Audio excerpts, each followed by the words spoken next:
expressed on this show do not necessarily reflect those of the Barbers Chat Network, our great partners at H&B Media, or any of our media peers. We're just five idiots who love sports and love to talk shit. If you're offended easily, then this show isn't for you. And for those of you who aren't offended easily, sit back, relax, and enjoy the show. Remember, it's only entertainment.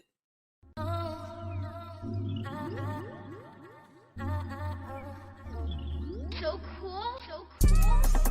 Triple double hat trick, I know the code too. Ice trade, go for trade, yeah we cold too. Getting paper on these player haters, old news. Money on the other line, so I'm not gonna hold you. Money on the other line, so I'm not gonna hold you. Money on the other line, so I'm not gonna hold you. Money on the other line, so I'm not gonna hold you. Money on the other line, so I'm not gonna hold.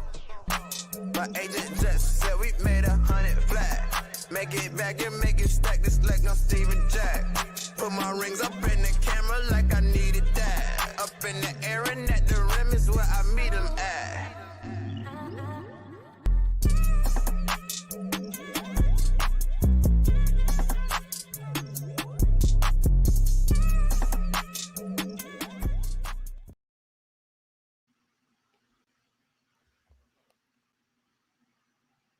What's going on, ladies and gentlemen? It is your boy Scott. Welcome to another edition of I'm Not Gonna Hold You. It is Friday, November 1st, 2024. Yes, that's right. It's the first of the month. The rent is due, niggas. You can follow me on all social media platforms at Barberchair Scott. You can follow the Barberchair Network and at Barberchair Net on all social media platforms. Of course, follow our partners, H&B Media, at H&B Media TV on Twitter, and at H&B Media on Instagram, man. You can subscribe right now to the Patreon, patreon.com/Barberchair Network, or you can take your phone right up to the screen, click on the QR code, and it'll take you right to the link, man. And if you subscribe to the $10 Barbers Chair All Access tier, you get a 25% off code for the Barbers Chair Network merchandise shop. That is bcnetshop.com. That's for first-time subscribers only, man. If you subscribe to Patreon, there's a new episode of Summer Sessions up right now with me, Bang, Pav, and Merc. We kind of like low-key live streamed the Thug Trial, damn near, as it was happening. So check that out. Good episode up right now, man. Shout out to everybody watching us on YouTube, everybody watching us on Instagram, everybody watching us on Twitter. We appreciate everybody on here, man. So we got a nice show for y'all today. Not the usual almost 3-hour show, but we got a nice show for y'all. Let's just bring in my co-host, man. Let's bring in Dante, Bang, and Mikey. What's going on, gentlemen? Solid, my boy. What's the word? I'm doing pretty good. My backup team won the World Series, so I'm feeling pretty good. Your backup team? My backup team. Well, actually, my current team, because I was about to say, did you go back? No, I didn't. And you see, he still got it in him. You heard him. No, I don't. I don't have him. I damn near put my White Sox hat on for this episode. I will never. No, I ain't got a problem wearing a hat, but I'm not wearing. I'm not supporting that team until one of three things happen. And these three things have to have: one, redacted, and you all know what that redacted is. Two, the team gets sold, or three, Chris actually gets some damn sense and actually puts a team that's actually worthy out there. I don't see any of those three things happening. But y'all cool with Charlie Villanueva being the new manager? I don't know who that nigga is. But no, bro, I'm about to say, speaking of hats, one of the benefits of getting a cut, all my hats fit again. It was crazy. I put my White Sox hat on yesterday. Like, I haven't worn this shit in like 4 years. But yeah, man. Mikey, how you feeling, bro? I'm chilling, man. I almost overslept. I almost didn't make it for this, but I'm good, man. I'm here. I'm ready for it to be Sunday, man. I need some football to watch. Yeah, you say that till Sunday comes, and then the Right. Bang, man, how you feeling? Man, after Young Thug and trick-or-treating, shouts out to a couple of the people out here in the Plainfield, Joliet area. One of these dudes was looking like a lost member of the Sopranos and shit. Walking his kid in a radio flyer wagon and shit. But nah, man, everything is cool. Got a lot of work to do that I got to do this weekend. I might pop out to the West Side Gun 4th Rope Wrestling joint tomorrow and shit. So this might be a busy weekend, depending how I feel. Yeah, man. I found he has a wrestling league, like a Yeah, wrestling. yeah. He Okay. created Westside Gunn has always been Well, I know deep he's into a big wrestling. wrestling fan. Yeah, Yeah. but he been talking about this fourth rope shit for a minute. And he dropped the album yesterday. He dropped the album today. They got a listening party out somewhere. I ain't going to that shit. But I might pop up at the wrestling shit depending on how everything going here. Nick Gage and Sami Callihan wrestling in a steel cage match. And I know y'all don't know nothing about those dudes, but them niggas be slamming niggas in glass and shit, tacks, On some and ECW shit. the E times 10. Like them niggas be wrestling in death matches and shit. And there's a couple of dope joints on the card. Primo and Pete Rock gonna be there tomorrow and shit too. So depending on how my anxiety is, I might pop out. That's a real quote. Depending on how you, Oh, I that's a feel that. real quote. That's real. I feel you. Sometimes I just don't want to be bothered people. Actually, majority of the time, I don't want to be bothered people. After Um, this yeah. week, nigga, even my wife was like my wife heard one of my calls today, and she was like, "Okay, yeah, I understand why you going through it." I said, "Yeah, nigga, y'all be thinking I be around here."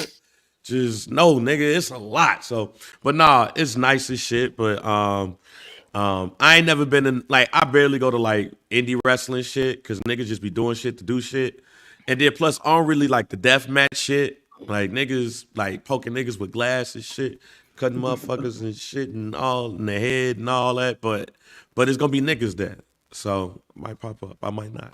What was the last WWE event you been to? Ooh, nigga, SummerSlam when me and Camp went to Yeah, SummerSlam when I went what to was Tennessee. that was last year or 2 years No, that ago? was 2 years ago, 2 years ago, yeah. and those I've shit's only expensive. I've only been to like I think it was like 3 events I've been to. I was in my first SmackDown, first wrestling event was like SmackDown, like 2000. It was right before it was like a week before that 6-man Hell in a Cell. It was like Yeah. Stone Cold, Undertaker, The Rock, all them. That was the first time I went to a wrestling event. The last time I went was like 10 years ago. I had to take my little cousin. By this point, I'm fully removed from wrestling. I remember it was the Blackhawks winning Game 7 against the Kings. So I'm trying to watch the game at the same time. This is like, when you had this 2014, so it wasn't like it's easy to listen or watch the game now. But I just remember being pissed as I was coming out because they lost in like overtime or something like that. But shout out to Mike on Instagram. He put I joined just to say I hate the Bears. That's hilarious. Okay, and Who that's said that actually shit? I got Mike Pillars. Shout Oh, out to Mike. But it's perfect time. Let's get into it. Let's get into it. The local hour. here's the Um, local hour.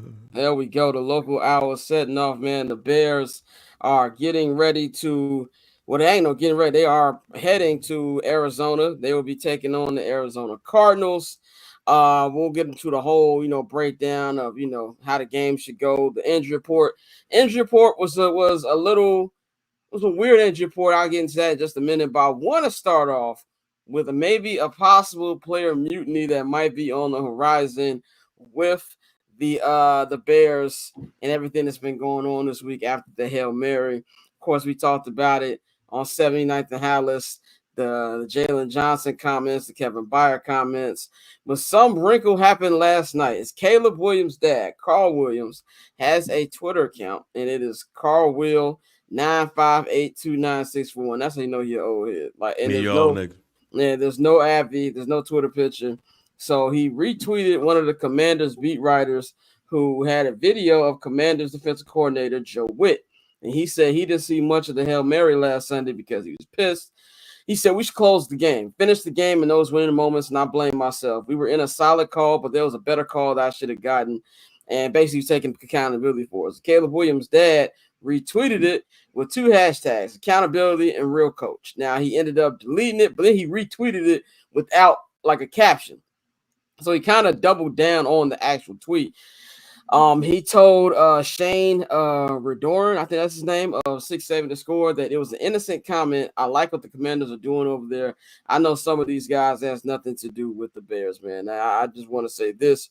First of all, I was born But I wasn't born yesterday, my nigga. We knew what she was trying to say about it, and I have no problem with it. I stand with Carl Williams because I'm with him on the accountability thing and real coaching thing. Because obviously the Bears don't have that, and they haven't had that in 12 years since Lovie Smith left the building.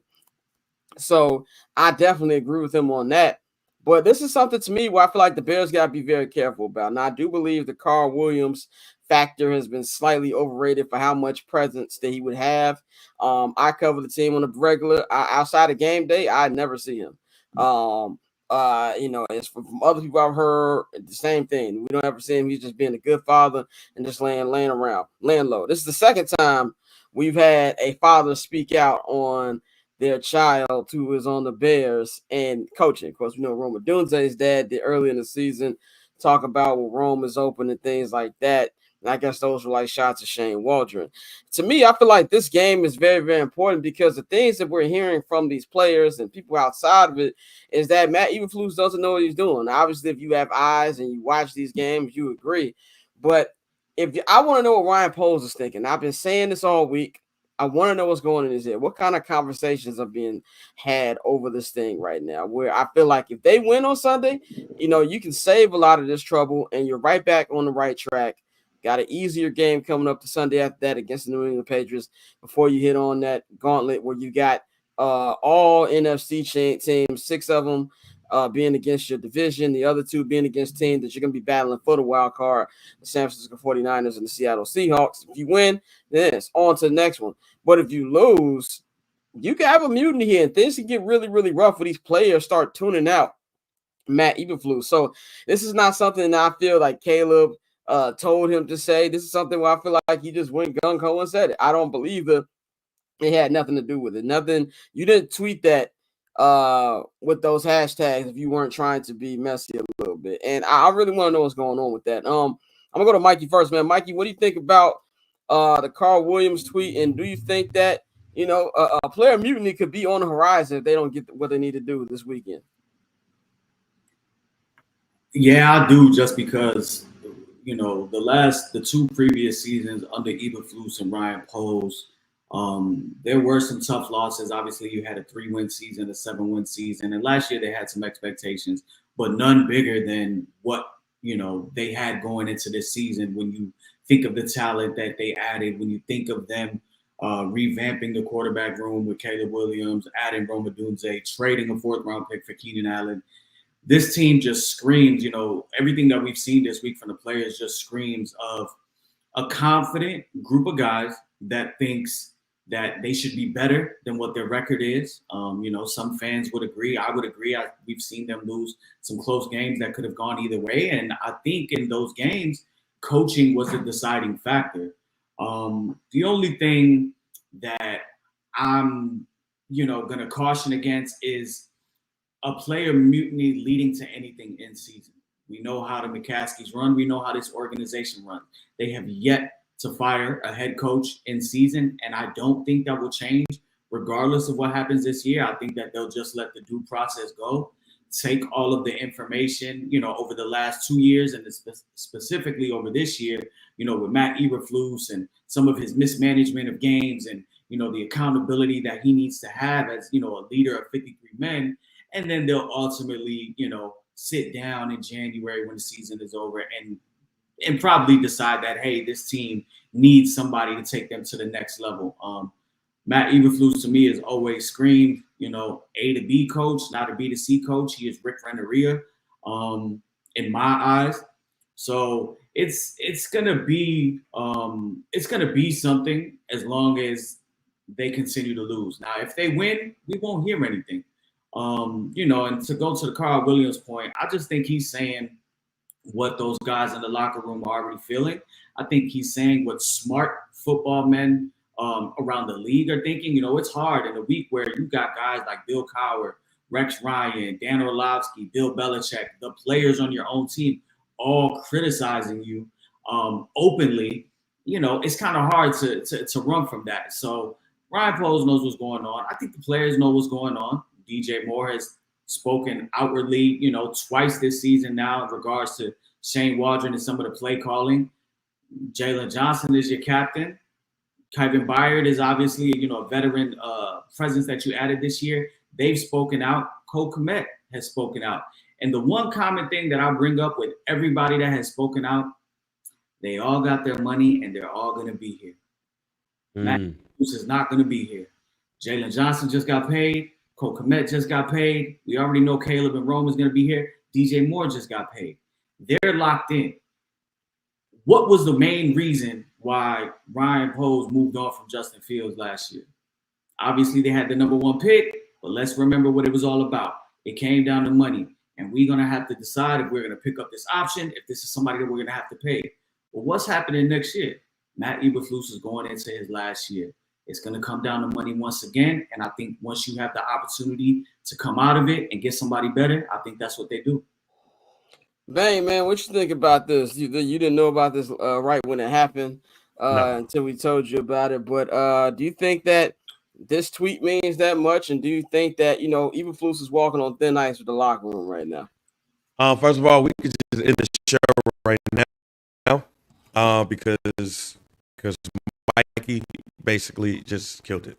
Okay, I didn't even realize that everybody that was talking is getting paid. I didn't even realize that. I thought it was just the locker room talking. But Matty is 1,000% right, because the people that's going to be around, not just the people that's going to be around, and technically not just the people that got paid, it's all of the leaders. Like Mikey said, it is every captain has spoken up, basically. Cole Kmet, who the tight end is supposed to be one of the quietest niggas on the team. Let's be real. Tight end is supposed to be one of the quietest niggas on the team. He had something to say. And when you think about it, this is 2 years in a row of this. Because last year, we was having the same conversation about Matt Eberflus. It's just something about this team under his leadership. When they lose bad. And when you add the fact, the number of games that the Bears have lost in the manner that they lost, very close, leading within a minute left in the game or less than that in the game, and they've lost the majority or all of those games. That right there tells you everything that you need to know, to the point where I'll hot take it. While the Bears have not done an in-season cut, I'll put a game on it. If they lose that Patriots game, all bets are off. And the reason why I say that is because it has been 2 years in a row where the Bears have been the laughingstock of the NFL. We have been the laughingstock of the NFL for the last week. And if we lose against Arizona, that's going to continue and is going to knock us out of playoff contention. And then if we go lay an egg against the Patriots, against one of the worst teams in the NFL, I don't give a damn what happened in the Jets game, it's going to be bad going into the division and the back half of your schedule, which is the hardest. So if the McCaskies feel like going into that, we're done for, I would not be shocked or surprised if Eberflus is the first coach in Bears history to get fired midseason. Because at that point, and especially if that, I think Albert Breer report, that Ben Johnson wanted the Bears job, which if Ben Johnson wanted the Bears job, I'm sure somebody back channeled that shit and they knew about it. If that happens, then you might as well go ahead and start preparing the job for Ben Johnson or who else ever want that shit if they lay an egg these next 2 games. Yeah, I would be stunned if they did mid-season firing, not just because it's not something the Bears do. You don't see it a lot. I mean, you see it in the NFL, but I don't feel like it's something as frequent. And we've got just as many questions about Shane Waldron. Like, who would they give the interim to? Would it be Eric Washington? Yep. I think that this weekend is why, if they lose this weekend, you don't get a full mutiny because the playoff race would be dead. And at that point, Mike, you said this is a roster that feels like they should be 6-1. So if you're out of it in week 9 and you lose, I think he's lost it right there. And I don't really know how you would get through the next 9 games, where as shocked as I would be that they will fire him midseason. You actually bring up a good point, Bang, that it could be on the table, because it's really just going to be how these vets continue to speak. And all these vets have media outlets. Jalen Johnson is on Spiegel and Holmes every week. You know, you've got the post game press conferences, and on Wednesdays and Thursdays they have locker room press conferences now. So I think that's why there's a lot riding on this game. Dante, what do you think about the tweet and everything that's boiling up heading into this game? For me, this is what we feared the entire offseason and why we wanted them gone. So I mean, I think anytime parents speak out, that's just new age media shit where people are looking for content. Because of course, you know, parents are always going to speak out in the interest of their kids. So even though he was correct, I'm not putting too much weight on that. I don't care what he does when he tweets. Like I told y'all when y'all first into the chat, I'm like, is this really his Twitter? Because they just got created in October of 2023. But that's him. And that was his opinion. But in terms of the coaching, Bang, I don't know about Eric Washington, but I would damn near two birds with one stone.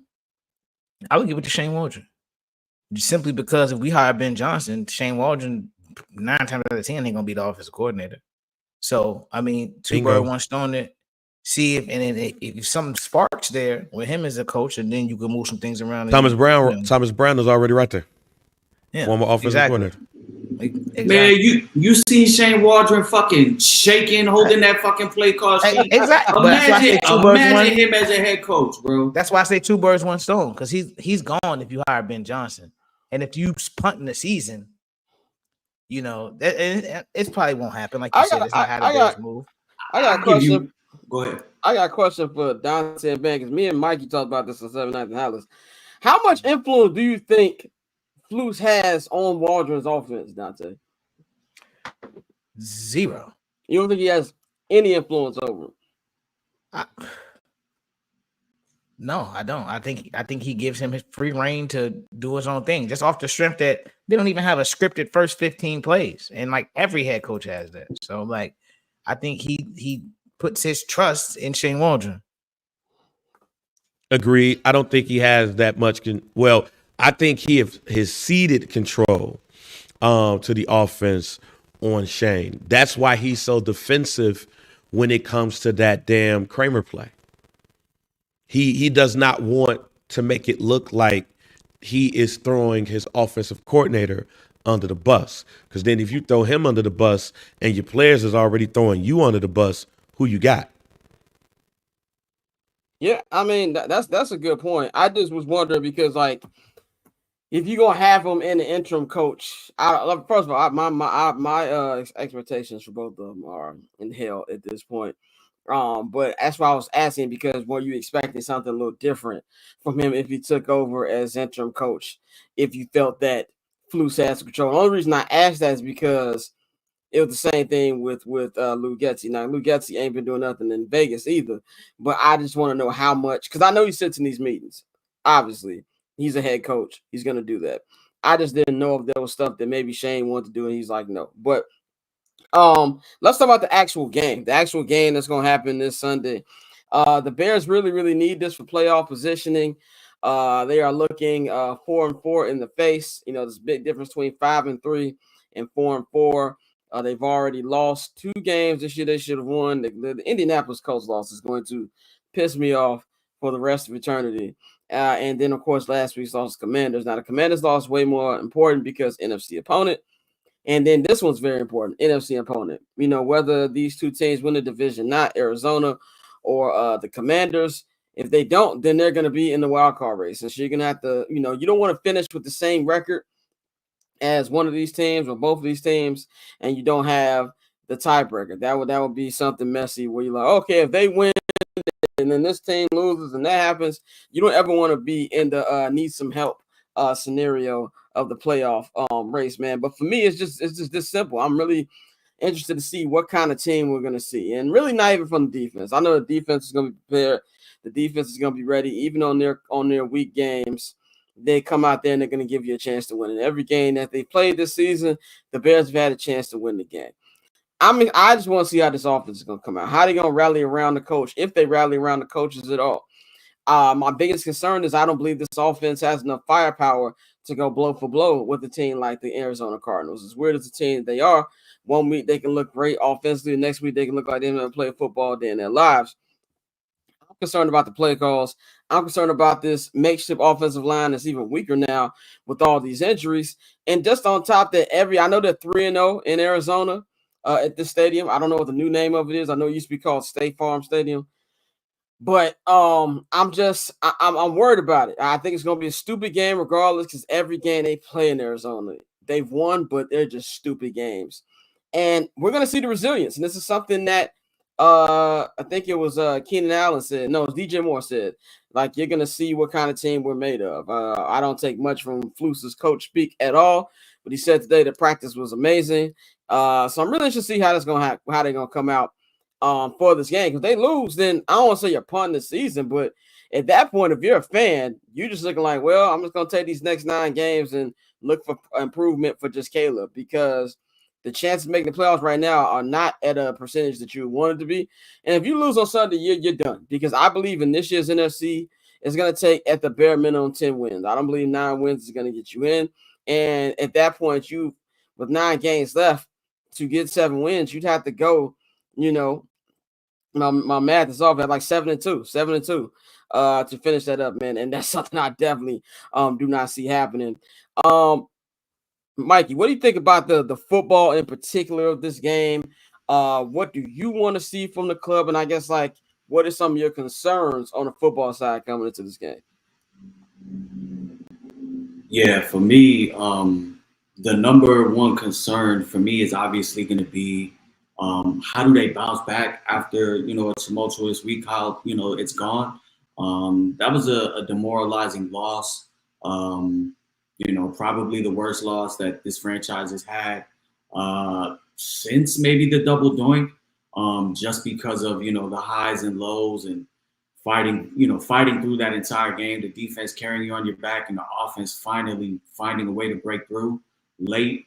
So obviously seeing how they bounce back, seeing how together they can play due to all of, the outside noise for the national media, the scrutiny on the head coach, the scrutiny on the play calling, some of the players, openly criticizing, kind of the operation and how everything went down. So that's going to be the number one thing for me. Then we're going to go just to the O-line. Braxton Jones is out. Karan Amagaji is out. It doesn't look like Ryan Bates will be ready yet. I never expected him to play this week, but he's not ready.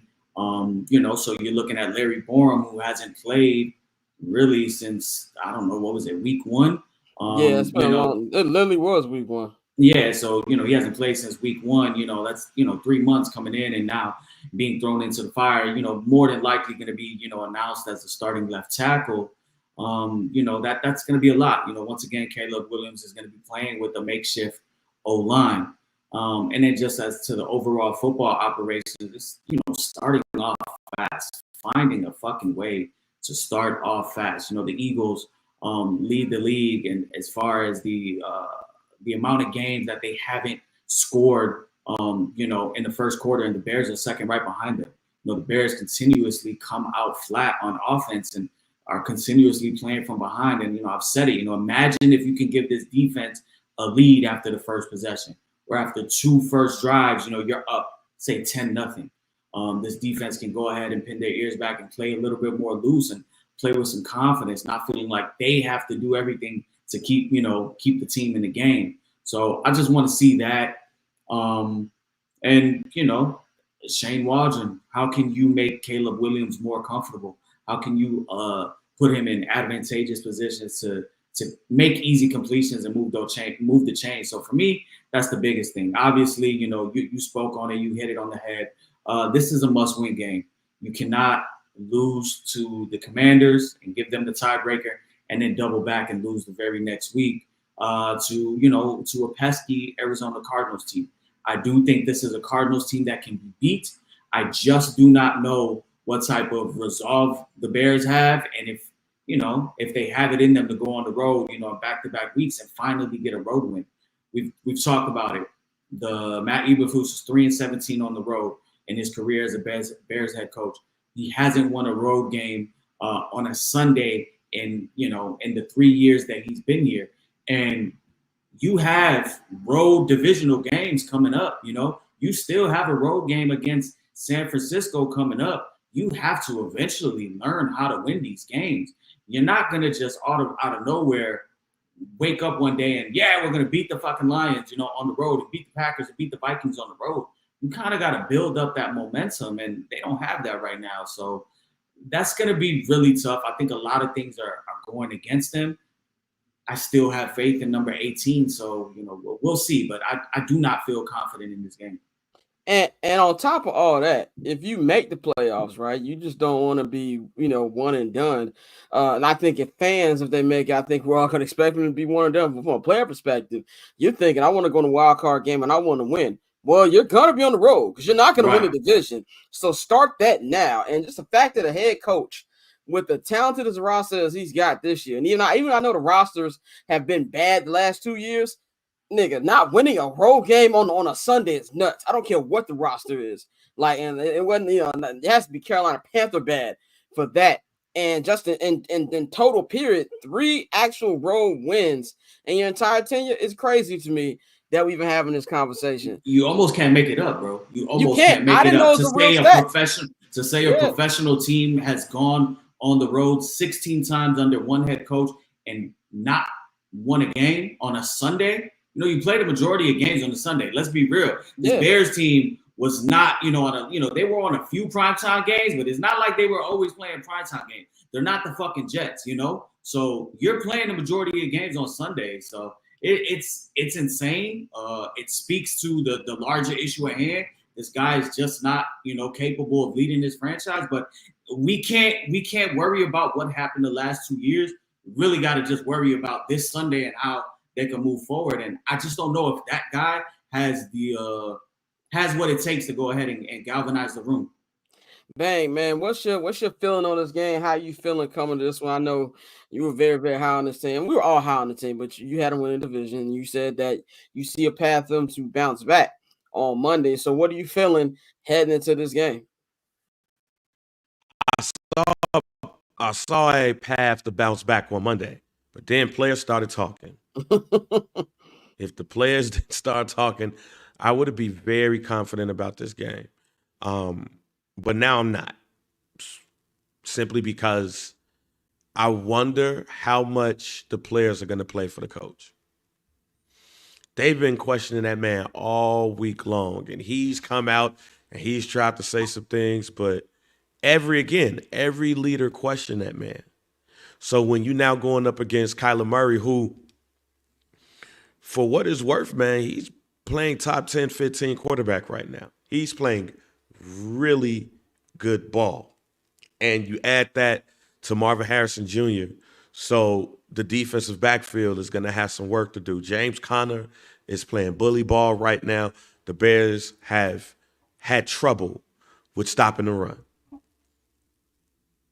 This right here, they got to put somebody on their ass and show the coach, like, yo, we up in this for you. And we in this with you. But the way they've been questioning that man all week, I am not for sure. And the fact that the Cardinals have pulled off games that they probably shouldn't have won. And you go in there, man, it's hard to feel confident about the Bears right now. Dante, what's your vibe on this as well?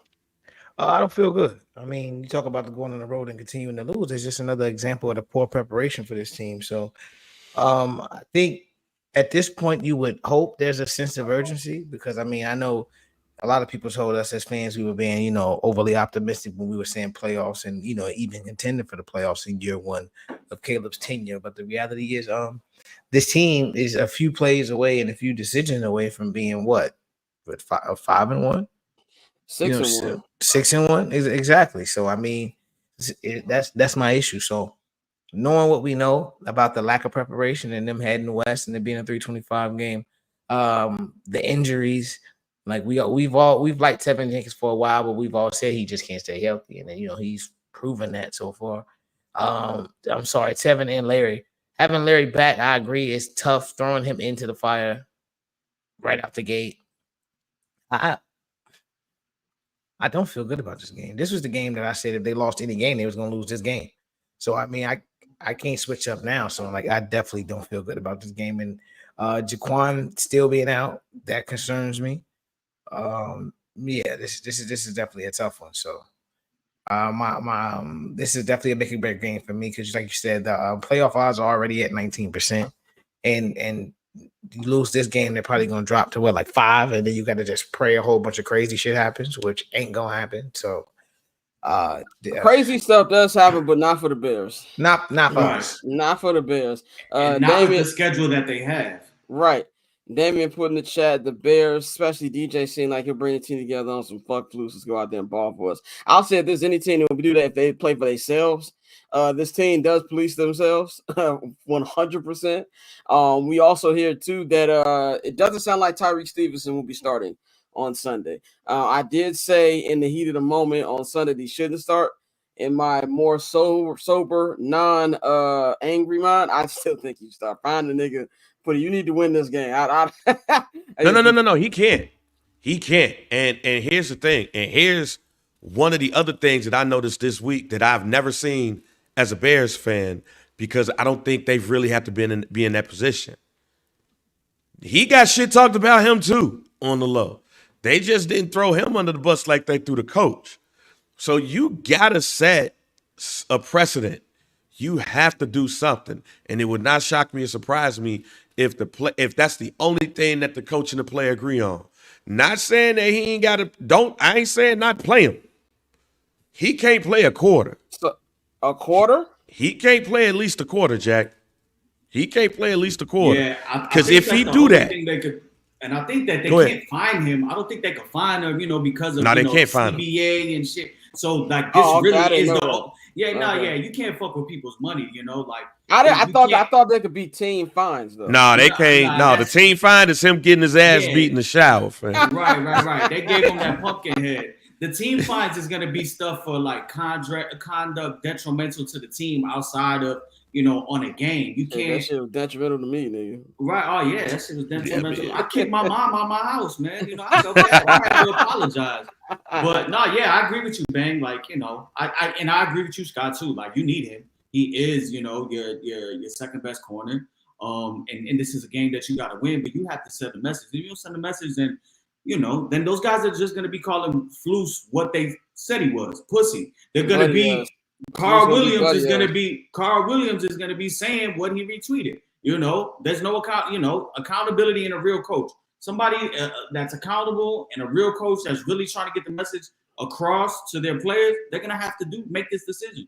I just want to say this one last thing about it, and then we can move on to the actual picks. Unless Dante, you have something to say about Tyreek getting benched, No.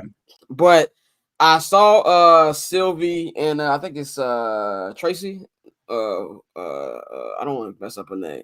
She does a show with Dion. I know you're talking about. I just don't know. I just don't know her name. Yeah. Peggy Kaczynski. Peggy. Yeah, my bad. Don't want to mess her name up. Kaczynski. Yeah, Peggy Kaczynski. So Sylvie said he didn't think the Caleb Williams daddy tube was that big of a deal, and Peggy said no, it's a big deal because you're gonna listen to whatever's coming from the camp of your best player, and I 100% agree with that because if he's upset.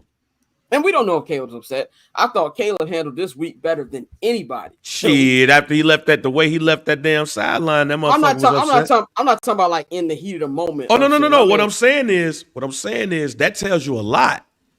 That shit like that do tell you a lot about the psyche of a player.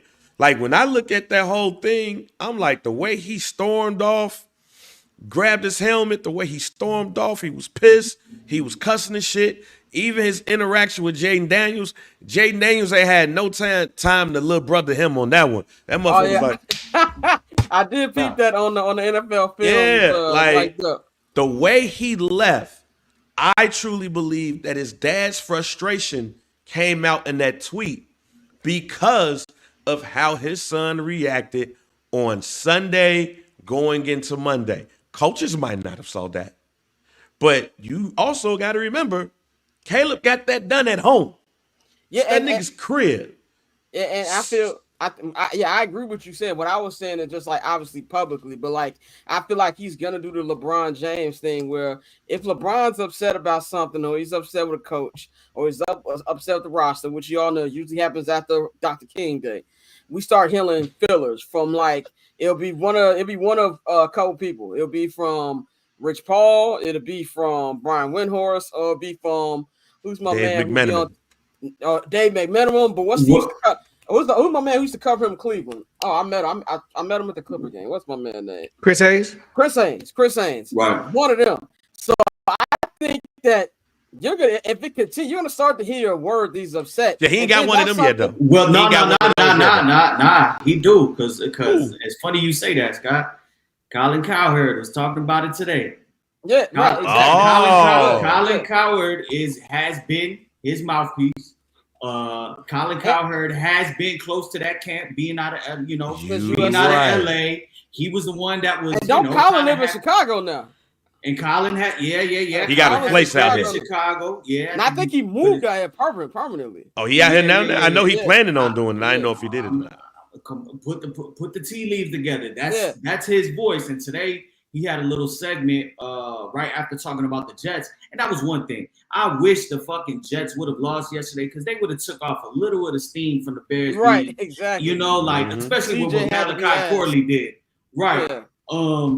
But he kind of mentioned today that, this season is going how he expected, and he thinks their Bears are going to that inevitable, what we knew before the year, that Matt Eberflus is not a coach that, that can take this team to the promised land, or that should be responsible for having a quarterback as talented as Caleb Williams.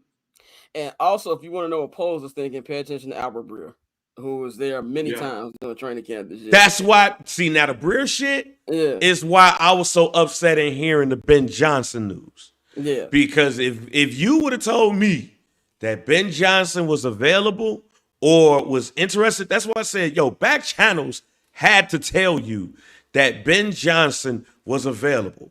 Ben Johnson getting him a job next year, whether it's Dallas, whether it's here, or whatever. And with Ben Johnson, who's a pretty good offensive coach, been doing wonders with that offense with Jared Goff and the running backs. That's a Jared Goff that niggas ain't really have a lot of faith in, too. So it's not like this motherfucker did this shit with somebody that was already good.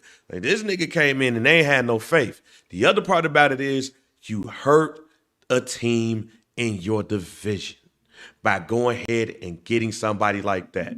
So I don't know if Ben Johnson told the nigga no. I changed my mind. No, it never came available. I'm just saying.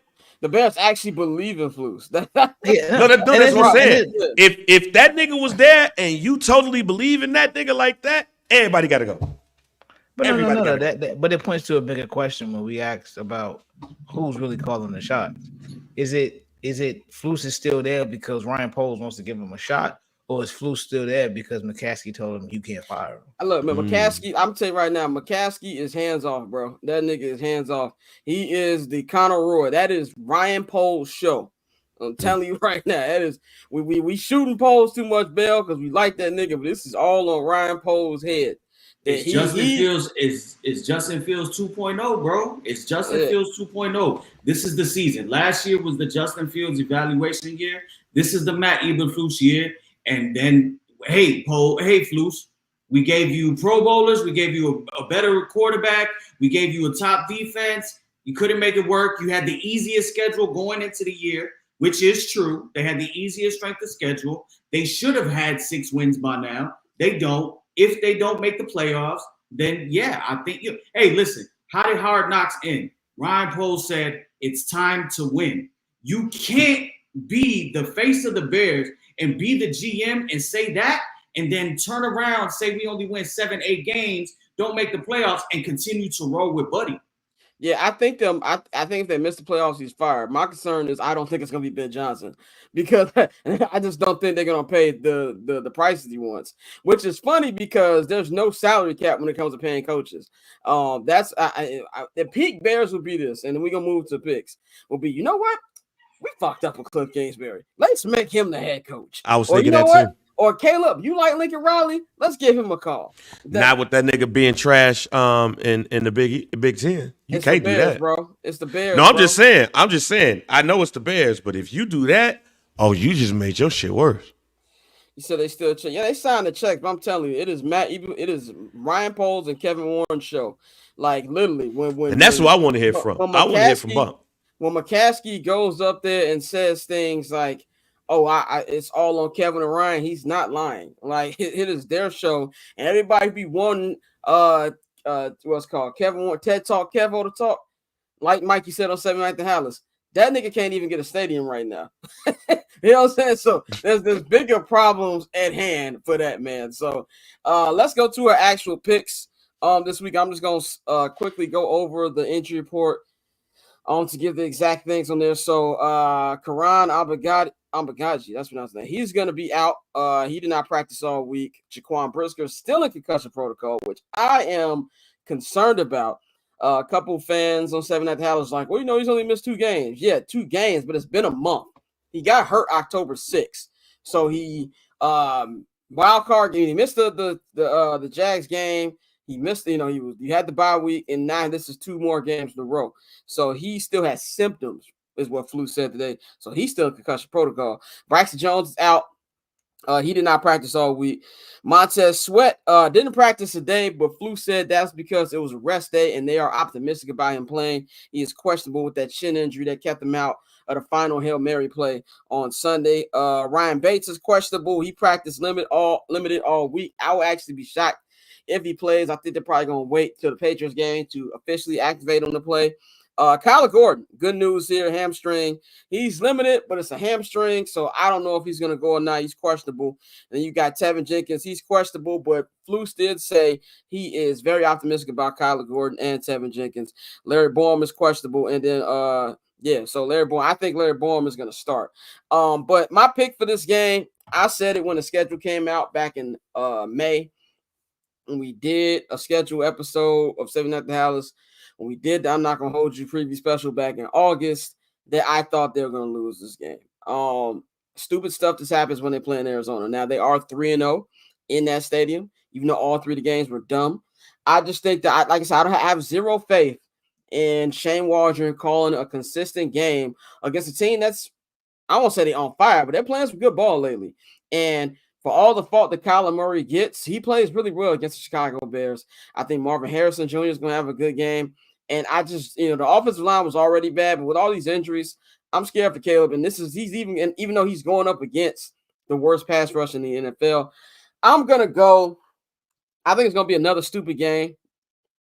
I'm going to say 30-27 Cardinals.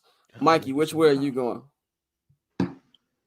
If the Cardinals score 30 points, then we got a lot of problems. But I'm gonna take the Cardinals in the field goal game. Give it to me as 20-17. Go ahead, Bang. Man, I'm still going with the Bears, man. 27-17. They're going against a team that has no pass rush. And even though we have the injuries we have on the offensive line, I feel like this veteran-laden team is not going to come out there and lay an egg after the bullshit they just went through. Dante, close us out. What you got? 17-14 Cardinals. I think it's going to be a stinker. I think it's going to be a stinker on the West Coast. I'm not going to lie to you. They scored 14 points, man, then we take Carson back. Nigga scored 15 on Sunday. nigga. I'm the only one? Yeah. On the Bears podcast? Yeah. Hey, man. Bro. Hey. I have 0 for 16 on Sundays. I have a little thing. You see these? I have a little thing called eyes, my nigga. I'm not fooling for. They gotta prove it to me. And by the way, and I had this as a loss for months. This isn't a reaction type thing. Same. I had this for months. 40-17 Bears. I wish this was what happened. I feel you. I had the Washington Commanders as a win, and then y'all tried to get down on me, and then I had the Commanders as a loss by switch last minute. I will not be switch on this. I had this Cardinals game as a win, man, all season. But after last week and everything that's transpired, then you add in the injuries, I just don't feel good about it. I don't feel good. But hey, we would all four of us or all three of us would love to be wrong, and I would love for Bang to cut a promo on us on Monday, telling us that he saw it all along. I would love it. I love him. Like, see the still on. I would love nothing more than him to be wrong. But final topic of the local hour. We ain't gonna spend too much time on this, but the Chicago White Sox have hired a new manager. Will Venable. He was one of the coaches for the Texas Rangers. Used to be with the Red Sox. Used to be with the Cubs for a little bit. They have not. Have they officially confirmed it yet, or is it just? Yeah. It's official. Okay. So, yeah, man. I don't have anything to say on this. So I'm gonna give to Mikey and Dante. Mikey, what's your thoughts on this signing? Kudos to Chris Getz because he actually made the anti-White Sox move, and he went and he got the best person available, and he got the best person that was out there. This was a guy that was being highly coveted for all of the major openings this year. This was the front runner for the New York Mets job last year. He just declined it and wanted to stay with the Rangers. I think he had a little bit of a interpretation that he probably was going to supplant Bruce Bochy when he would take off. But I think Bochy's going to stay for a little longer. So I think this was the time for him to, go ahead and plant his flag somewhere as a manager. I really like the hire. I like the person. I like his track record because this is somebody that we have been asking for years, somebody that has worked with smart baseball people and been a part of smart organizations. He was with Alex Cora for a couple years over there in Boston. He was with Theo and Jed with the Cubs. He was with the Rangers, and the Rangers, they had him as an assistant kind of head coach, and he was kind of involved on a lot of stuff that not a lot of managers are privy to, before getting hired. He was in on all of the trade talks. He was in on some of the salary stuff. He was in on drafting, so he kind of has a little bit of knowledge on everything. Now he's the person. So I'm fine with the hire. Everything just comes down to, and I heard you say it earlier that Chris Getz would, kind of go and get players. It's not Chris Getz, Scott. It's the owner. It's Jerry Reinsdorf. So you're right. So I just want to see, obviously, an influx of talent, but for a team coming off the setting a historic season, what you need right now is to strip it all down to the studs and get back to the basics. Will Venable, being a former player, is somebody that's going to go ahead and set that routine. I don't know if this is going to be a guy that's going to be here for 10 years, just because I don't believe in any of the talent, and there's a lot to overhaul there. But he is going to be somebody that gets guys to show up on time, gets guys to play, sets a culture of what a professional organization should look like, at least on the field. So I'm cool with the hire. Dante, what you think? Mikey said it all. It's a solid hire, but unless you fix the roster, it don't matter. So it's a matter how long is he going to be allowed to build this thing out. You don't have any talent on the roster to say, okay, I'm gonna see what I can get out of this guy. Yohan's gone. Pretty much everybody that failed in the rebuild is gone. Andrew Vaughn probably should be gone.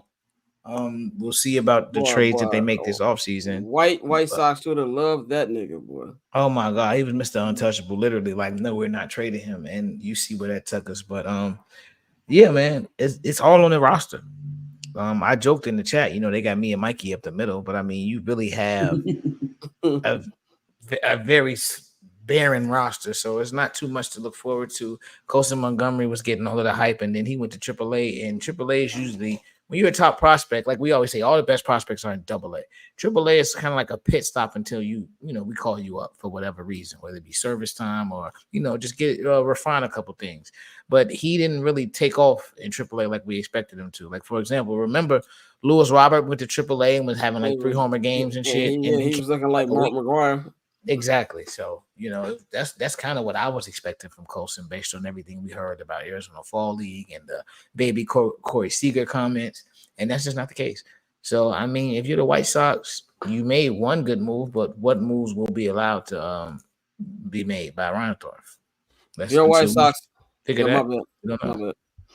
If you're a White Sox fan, pick another team. That's what I did. We'll be right back in about a minute. We're gonna bring Courtney back. Wait, I got some. I didn't know you had anything. Okay, my bad. Bang baseball take. Go ahead. like Will Venable, he looked to have been a great basketball player at Princeton and everything, and he ain't got no facial hair. So I don't necessarily trust dude like that. But I think it's gonna be something good for the White Sox moving forward. There you go, Bang's baseball takes. Banger, you join us for World Series Hell no, talk? I'll talk to y'all in a minute. Bang, gonna take a 20-minute break. We'll be back in 1 minute. Courtney's gonna join us. We're gonna get into the Dodgers. Just won the World Series. There's that Dynasty broom. We'll talk about some of the big highlights from the series. Also, the parade that happened today. And where the fuck is Juan Soto gonna go? We're gonna talk about that in just 1 minute.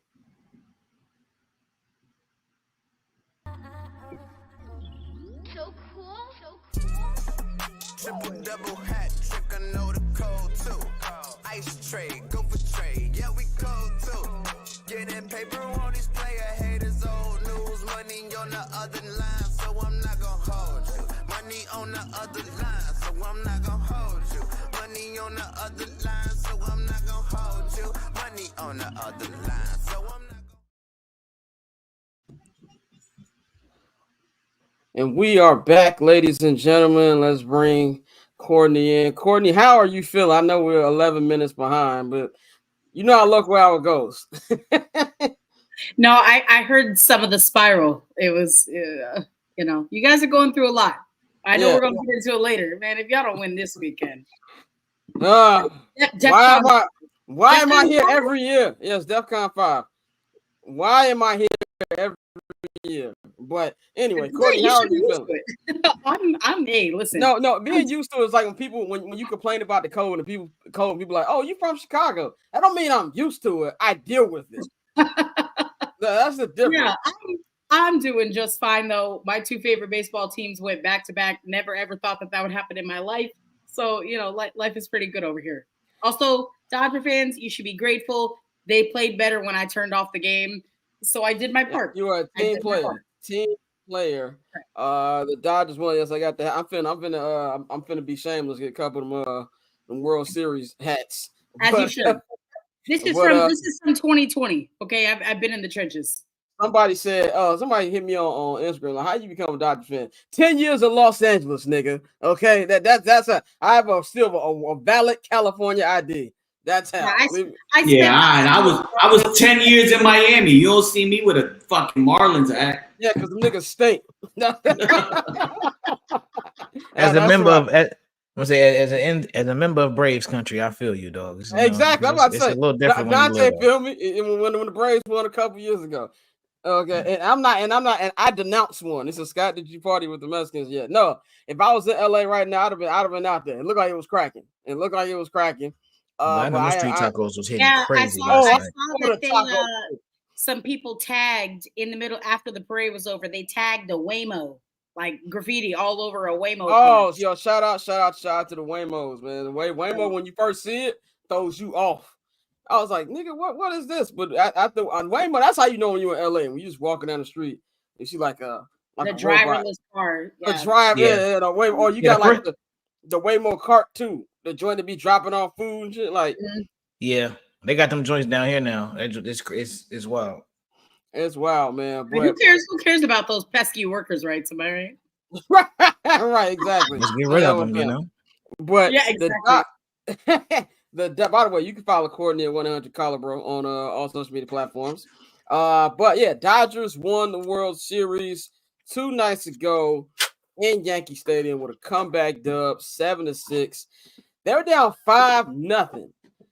It looked like this was going to be the Yankees going to become the first team to force a Game 6 down 0-3 in World Series history, which I didn't know was a stat. I thought that there was a couple teams who at least forced the Game 6. Didn't know that. But then the wheels came off. I actually turned the game off. And I went to Disney Plus. I'm Mikey said I'm heading to Disney Plus. I actually went to Disney Plus. I'm like, let me watch this Agatha All Alone finale, which is pretty damn good. But and then I just look in the group chat and it says +20. I'm like, all right, what's going on? And I see y'all tweeting about the game. So I immediately checked the score. I'm like, how did this happen?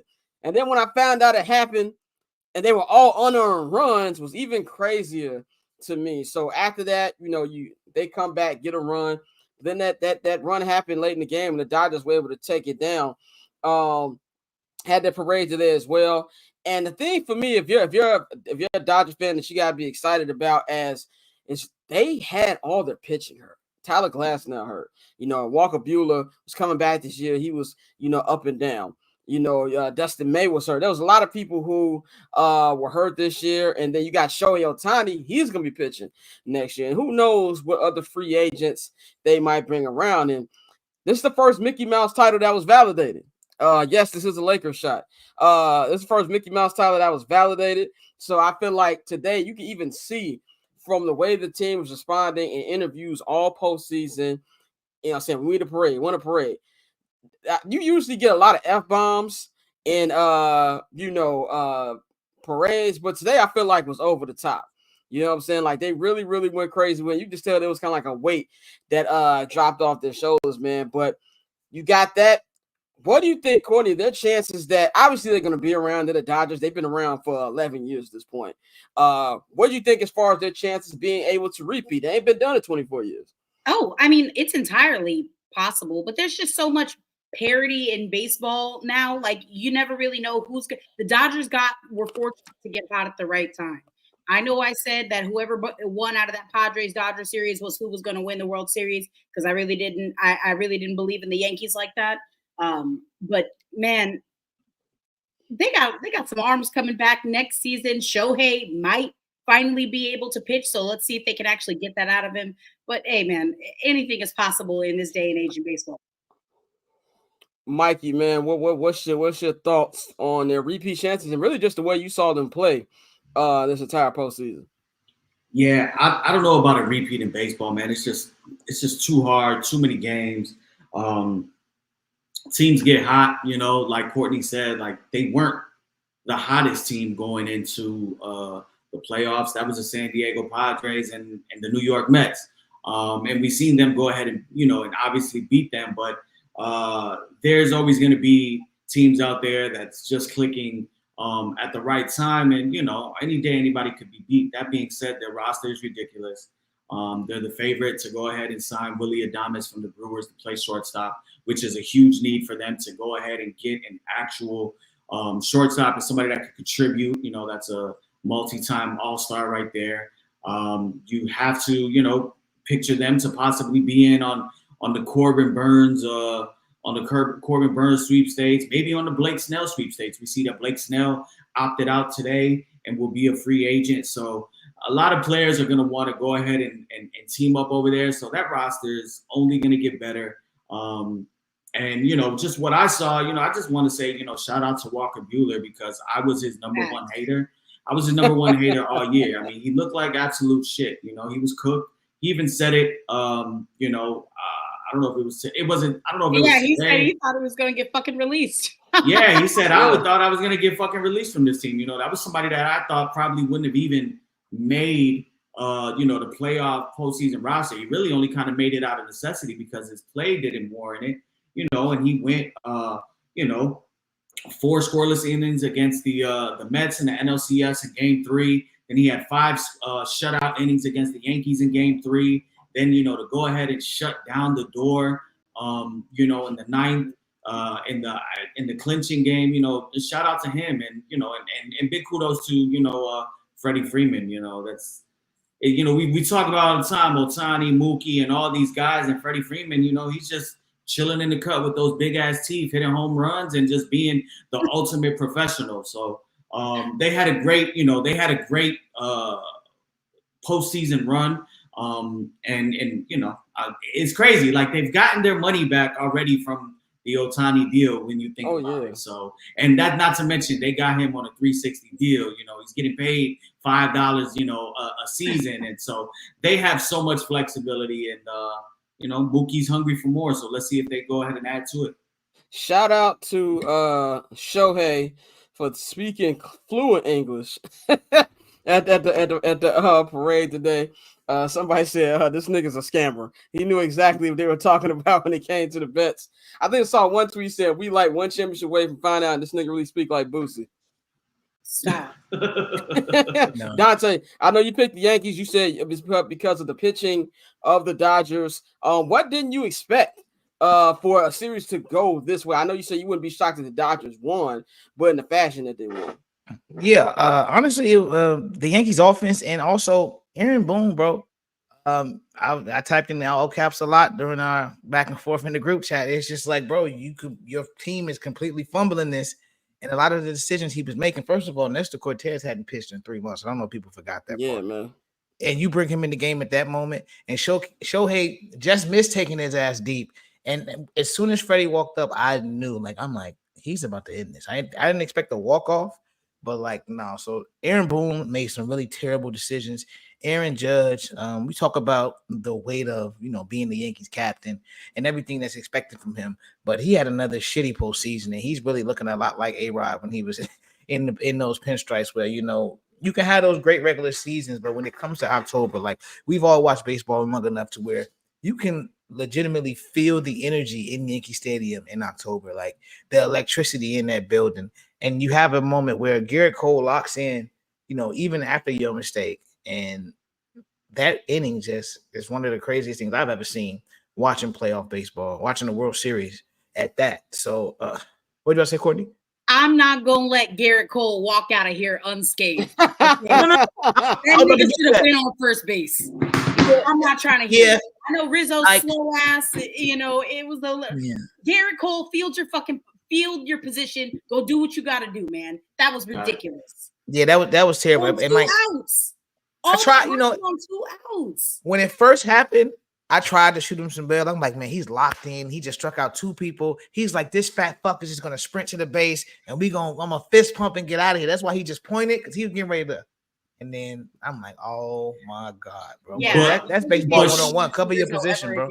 Right, but shout out to Mookie Betts for busting it down the line, because I don't know how many times we would have seen somebody, kind of hit that slow. It wasn't hit hard, slow roll of the ground ball, and they would have jogged.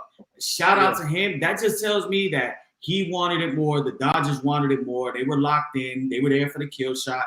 But that is huge, because even if you look on the still shot at where Mookie was at, he was still behind Garrett Cole when Rizzo had the ball. And for him to still bust it down the line, they just wanted it more. Yeah. And shout out to the Dodgers' approach at the plate, because Garrett Cole, he was able to keep his pitch count down, but everybody else in the Yankees was fucked, because they were really taking pitches and working at bats. And man, hey, special shout out to I'm Dave disappointed Roberts. in the Yankees. We gotta give a shout out to Dave Roberts. As much as I shit on Dave Roberts and talk about him running out of pitches against Texas, he is no longer baseball Doc Rivers. He did the damn thing, man. Yeah, he did the damn thing. And last but not least, of course, Walker Buehler, bro. To think your career is damn near over, and for you to not only get a win, then get the save to close it out, bro. That's a hell of a story. Just one of those moments, when we get to October, you can't script this shit, you really can't. And so, that was dope to see him do that, and for them to finally get that official ring, because we talk about how people try to disrespect the 2020 ring, and now you really can't. This is the team that's won 2 championships. He didn't get to pitch, but my dog Clayton Kershaw got another one. Go home. That's my personal opinion. But if you just choose to come back, he said today, I'm retiring not a long time from now. That's what that nigga said. He said he was twerking on cue. Yeah, we got duck some points from Dave Roberts from that. I don't know what that was. I feel like everybody was lit as hell at that point. That was I have a white dance. That. Well, he did his thing, man. I think with the Dodgers, man, I think there was so much a release, because even though they did win 2020, it does feel like this is the first time since 1988. And I've said this, people think I just said just because I'm a LeBron hater. I'm not a Laker hater, by the way. I'm a LeBron hater. When LeBron leaves, I'll still be messing with the yellow and gold right there, because my boy Bean in the background. But it's I think now Courtney, you correct me if I'm wrong. I don't know how the Tampa Bay Lightning won during the COVID year, right? They won because the Stars were in that Stanley Cup in 2020. Do they have an asterisk towards that too, or is it just that? No, they don't do that. Okay, because there's no asterisk at all, and I think not too hard to play, ball. No. Let me explain what I mean by asterisk. Is there asterisk towards any championship? Because it's a shortened season, but there's no because everyone had the same opportunity to go win. I'll never understand that. Why people it's not just because it's my team, every single team had this. You saw the fucking Marlins get into the postseason in 2020. Everybody had the same opportunity to go win during that season, and they didn't. And I think it's unfair to the team that had the ability to go in there and get it done in what might say were very, very crazy fucking circumstances. The Dodgers went and got it done. Neutral site, no backup support from the fans. I know, because I literally was in Dallas here for that World Series. That shit was mid. It was, but that's why, like, for me personally, yeah, it's not you can't take any championship away. But I do feel like fans and atmosphere is a big part of the playoffs. That's why I hate with the NBA. People say, "Oh, the bubble was the purest form of basketball." It's bullshit. Like, you had some great performances, people who you don't ever see do when there's actually people in the building. Now, with these other teams, were they favorites? Yes, they were favorites. But for me personally, yes, they're all their championship. LeBron doesn't have 3 rings. Mookie doesn't have 2 rings. They count. But I think we talked about this on summer sessions. Like, the public perception matters. and these players know. And the public perception can't matter because, especially in a sport like baseball, right? So think about it. How Courtney said everybody had they had their own shot. No excuse. I didn't have to play 162 games. Correct. We didn't have to travel crazy in the one sport that is me, that's part of it. So taxing. No, to me, that's everybody's the freshest. Everybody's coming at the peak of their games. Injuries happen, but that shit is not like, you don't get style points for how you win. You either win or you lose, and the Dodgers won. The Lakers won. You still got to go up there and line it up and compete. Like, you can't just be like, oh, the CEO from Chase Bank is in here and all these corporate seats are filled up, so this championship doesn't mean anything. And like TJ Warren averaged 30 in the bubble, man. I'm just not buying that bubble bullshit. That shit. I'm not buying it. And I think, like, if your team would have won, not you per se, but like generally speaking, but if your team would have won, would you be saying the same thing? Of course not. It's because people. I will never know, because the Bulls will never win a championship again in my lifetime. So there's only this much vitriol for the Dodgers because people fucking hate the Dodgers. I can never shit on professional athletes that go out there and do their job, and like I that's just not me. Like, that's whatever world this is of critiquing sports, whatever this world is of critiquing sports, and there's no fans or it's a Mickey Mouse. I can never critique or downplay somebody's greatness or a team's overall success because of the situation. We all went through a crazy fucking time in 2020. We've all lost people. We've all seen people have lost jobs. People have gone broke. People have been fucked up. And we still got the best athletes in the world to play. We were able to be blessed to see that. And a couple teams won, like, I'll never hold it against people. Like, and at the end of the day, if some of these athletes are saying it was tougher than playing in regular stadiums, then who am I to say it? Like, I fucking work in an office in a cubicle. Like, I'm not gonna sit here and downplay with somebody else who's fucking built their whole life to train and hoop. I hear what you're saying. I hear what you're saying. I disagree 100%. But I hear what you're saying. But not only did you have to have the physical discipline, though, Scott, you also had to have the discipline to not fucking stray and get your ass into trouble. Like, remember Zach fucking Plesac? His dumb ass breaking COVID protocols and trying to go out and hit the club instead of who was the one dude? Josh Primo was the one hitting shorties, wasn't it? No, it was somebody else in the bubble that was hitting one of the maids over, and they had to kick him out. Buddy from the Rockets. Yeah, it took a lot of discipline to win in that season. So it's no matter who, the Astros could have fucking won, the Yankees could have won, and I still would be saying the same thing. It takes a lot of discipline to win. Bang was in the green room. Like he says, "I would have said, yeah, you got to do it again." I'm sorry. It might be an unfair meathead take. I will stand on that meathead take. All championships aren't created equal. I feel that even perception-wise, does anybody outside of Houston care about the Houston Rockets championships from 94 to 95? No. Nobody outside of Houston cares about them championships. But let's be real. Don't nobody give a fuck about the Denver Nuggets championships when fans were there. Don't nobody give a fuck about the Milwaukee Bucks championships. We really don't care about championships unless the players on that team are highly regarded and like superstars. We care about this Dodgers chip because Mookie. We care about it because Otani got a ring. Yeah, you know? But now people are even trying to hit the Dodgers with the No, but this is what I mean. Yeah, people don't care because those are small market teams.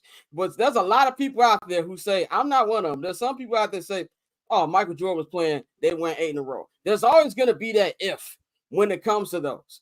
And that's just why I feel like this conversation, I feel as more times pass, more people going to care less and less. I think 4 years, I think people disrespect those championships now more than they did 4 years ago.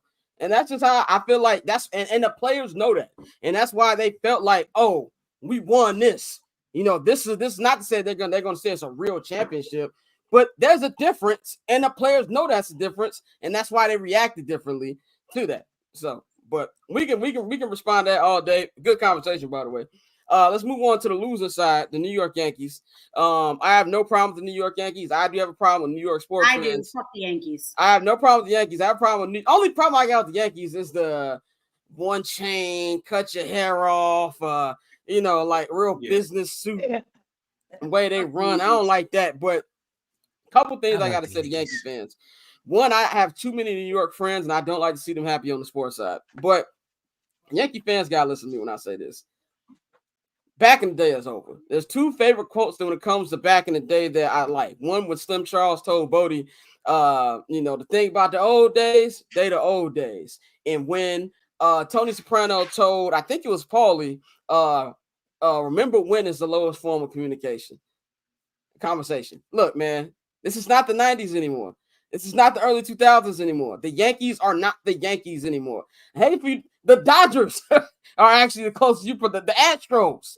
You know what I'm saying? That's like what an organization looks like. The Yankees ain't won a championship in 15 years. Not only have they not won a championship in 15 years, they ain't been dominant in 24. If you're under 30, you don't really remember the Yankees being the evil empire. You know, we remember that. Some of my earliest baseball memories was the Yankees being so dominant. You had those Yankee teams with Jeter, with Paul O'Neill, when Roger Clemens was on that team. You remember that. But if you're under 30, you don't remember. All you have is 09. And 09 was so long ago. Obama's first year.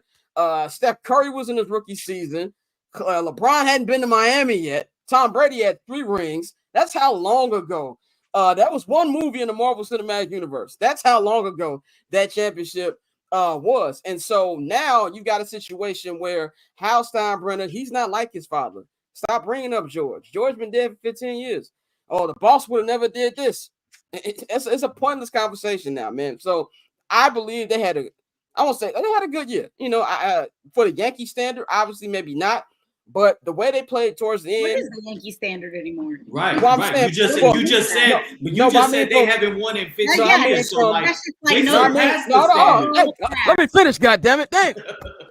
What I'm saying is that from how the fans think, their perception for those, it's just a bad year for them. If you really look at it the way that they're supposed to be, no, it wasn't a bad year. I didn't have them in the World Series to begin with.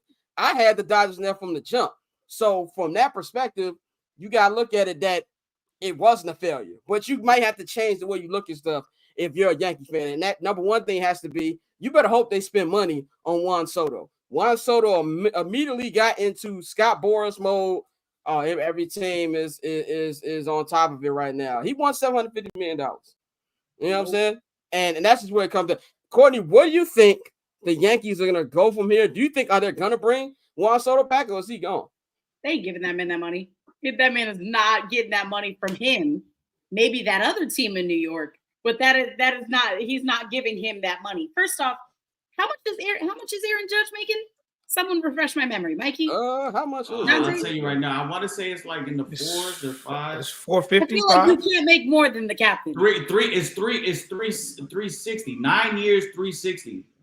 I mean, I know what's going to happen just because he's younger, obviously, and it would have to be something longer term, high AAV, or if you're going to do that, shorter term, extremely high AAV. Man, Yankees ain't spending more than $55 million a year on that man. It's not happening. And that's honestly the getting in rate.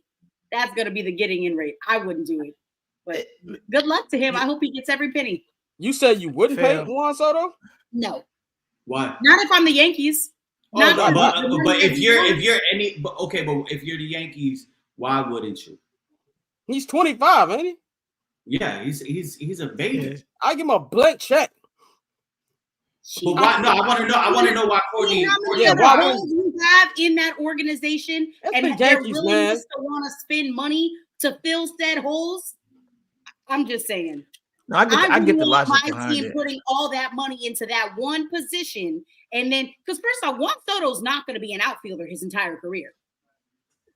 Yeah, but he got 5 more years of him being an outfielder, and then he can transition to the Shohei Ohtani thing. Dude, let me ask you this: with the Yankees already having such a tough and difficult time wanting to give out money, I wouldn't want, as a fan, I wouldn't want my organization giving that man the kind of money that he's warranting, because I know it's going to make up, and that's going to be the excuse moving forward about why they don't spend money. Okay, I get what you're saying, but no. That's right. The counter to that, Courtney, is these Yankees fans just saw their pride and joy. Aaron Judge shit the bed. You go ahead and you take away the guy that carried them, literally got them to the World Series with his 3-run home run. Yep. When you take, and Stanton's not going nowhere, so we already know what that is. Stanton will be on the IL in May. He'll, like we know what that is. They've seen that for years. He's not going nowhere. But if you literally don't put up even a fight, like they're gonna have to play all of the dirty games in the press, in the media to make it seem. They're gonna have to make it seem. They're gonna have to make it seem like they gave it their all. We're gonna see a spin, on him, on his name, whether he chooses to go to the Dodgers, to the Mets, to the Phillies, because you cannot allow him to walk out. You cannot afford to let a 25, 26-year-old player of his ilk just leave when you saw your bread and butter literally cannot do anything when it matters. And this isn't the first time that he's wilted in the playoffs. So it's really hard from a fan perspective to sell it to your fans. Like kind of how Scott said, there's an expectation, right? They expect to always be in on the high price people. Well, you have the highest price ticket in your organization for 1 year, and you got to the World Series, and you've seen that he's worth every penny. What is your reasoning? What happened?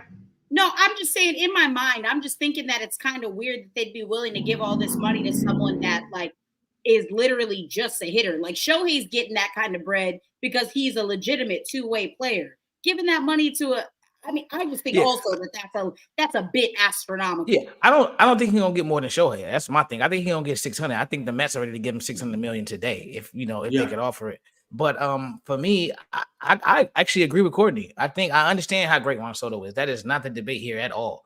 But with the way you want to round this team out and the holes you saw in this roster, if I can get other players and spread that $600 million around, especially with your captain being 375, I understand he just fucked up, but we don't know how that's going to play with him when you come in and go give another guy $600 million.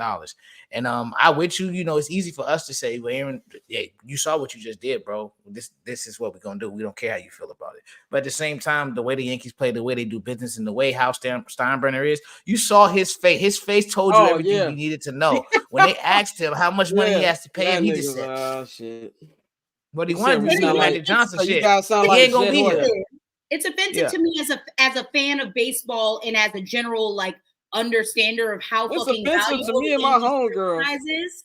Come on, man. They could afford to pay Juan Soto whatever the fuck he wants. They could afford to get all the fucking best starting and that's my point. And still do just fine. Why can't they get creative like the Dodgers just did with Ohtani? That's my point. Do they want to get creative? But that's the real question. But I think this is why the Dodgers got creative for this moment right here. But see, it's like you saw their outfit wasn't the greatest. Even with the Dodgers getting creative, like if you the Yankees, they don't want to pay the $5. They just don't want to pay the $5. But if you want to beat the Dodgers, if we all think the Dodgers are going to be in conversations, you're gonna have to pay a little bit. You know what I'm saying? I would rather have Juan Soto and they get creative with the other holes on the team than to say, oh, well, if we get these 3 players, maybe they'll match Juan Soto's production. No, just get Juan Soto and then get creative with the other stuff. To me, that's way more impressive than that. But I do agree with Courtney and Dante. In fact, I don't think they're going to sign him. But that's how I will move. I don't get we got Juan Soto at home. That to me, that's a terrible way to go about it. The way you said it right there, Scott, it's like, go ahead, Dante. Now I was gonna say he's gonna be wearing a certain shade of blue, at the Met blue or Dodger blue, bro. At the end of the day, this is him saying, "Hey, I'm open to all 30 teams." Is really him saying who got the biggest bag. Like we know that eliminates about that. I don't blame him. Yeah, at all. That eliminates like 26 teams, bro. Like let's just be real here. It's a couple adventurous owners out there, but it's only a couple big dogs that can really afford to pay this man. Juan Soto, you are Cincinnati Red. Personally, I would love to see him with Lindor and the Mets and kind of like what they have because of the flexibility. You got young guys already under control that you can kind of build around the team. You got some pitching, but outside of that, folks need to go back to the Dodgers or to the Padres.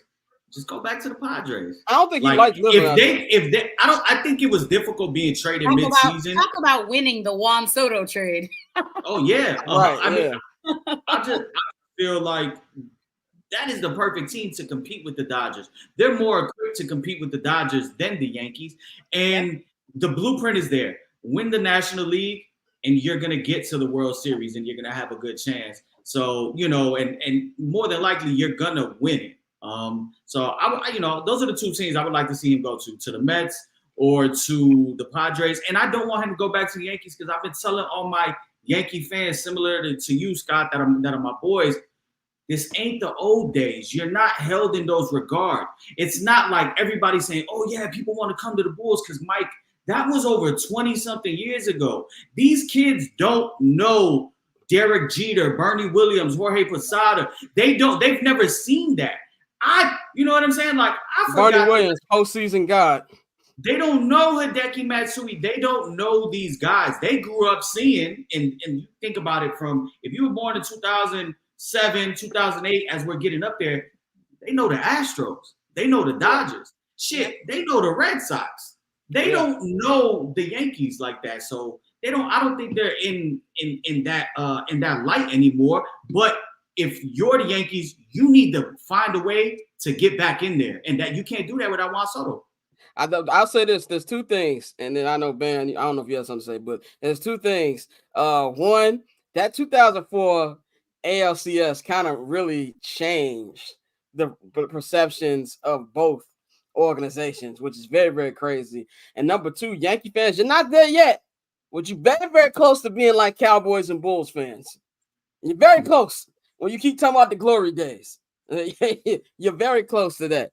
Bang, I know you said, in the words of future Rikers Island inmate Sean Diddy Combs, I don't want the car to look like the Phantom. I want the Phantom. Yeah, because I heard, I don't know if it was Mikey or Courtney that had mentioned that you could use that money to get like multiple. Nah, man, I remember when dude got called up in D.C. and they was going crazy.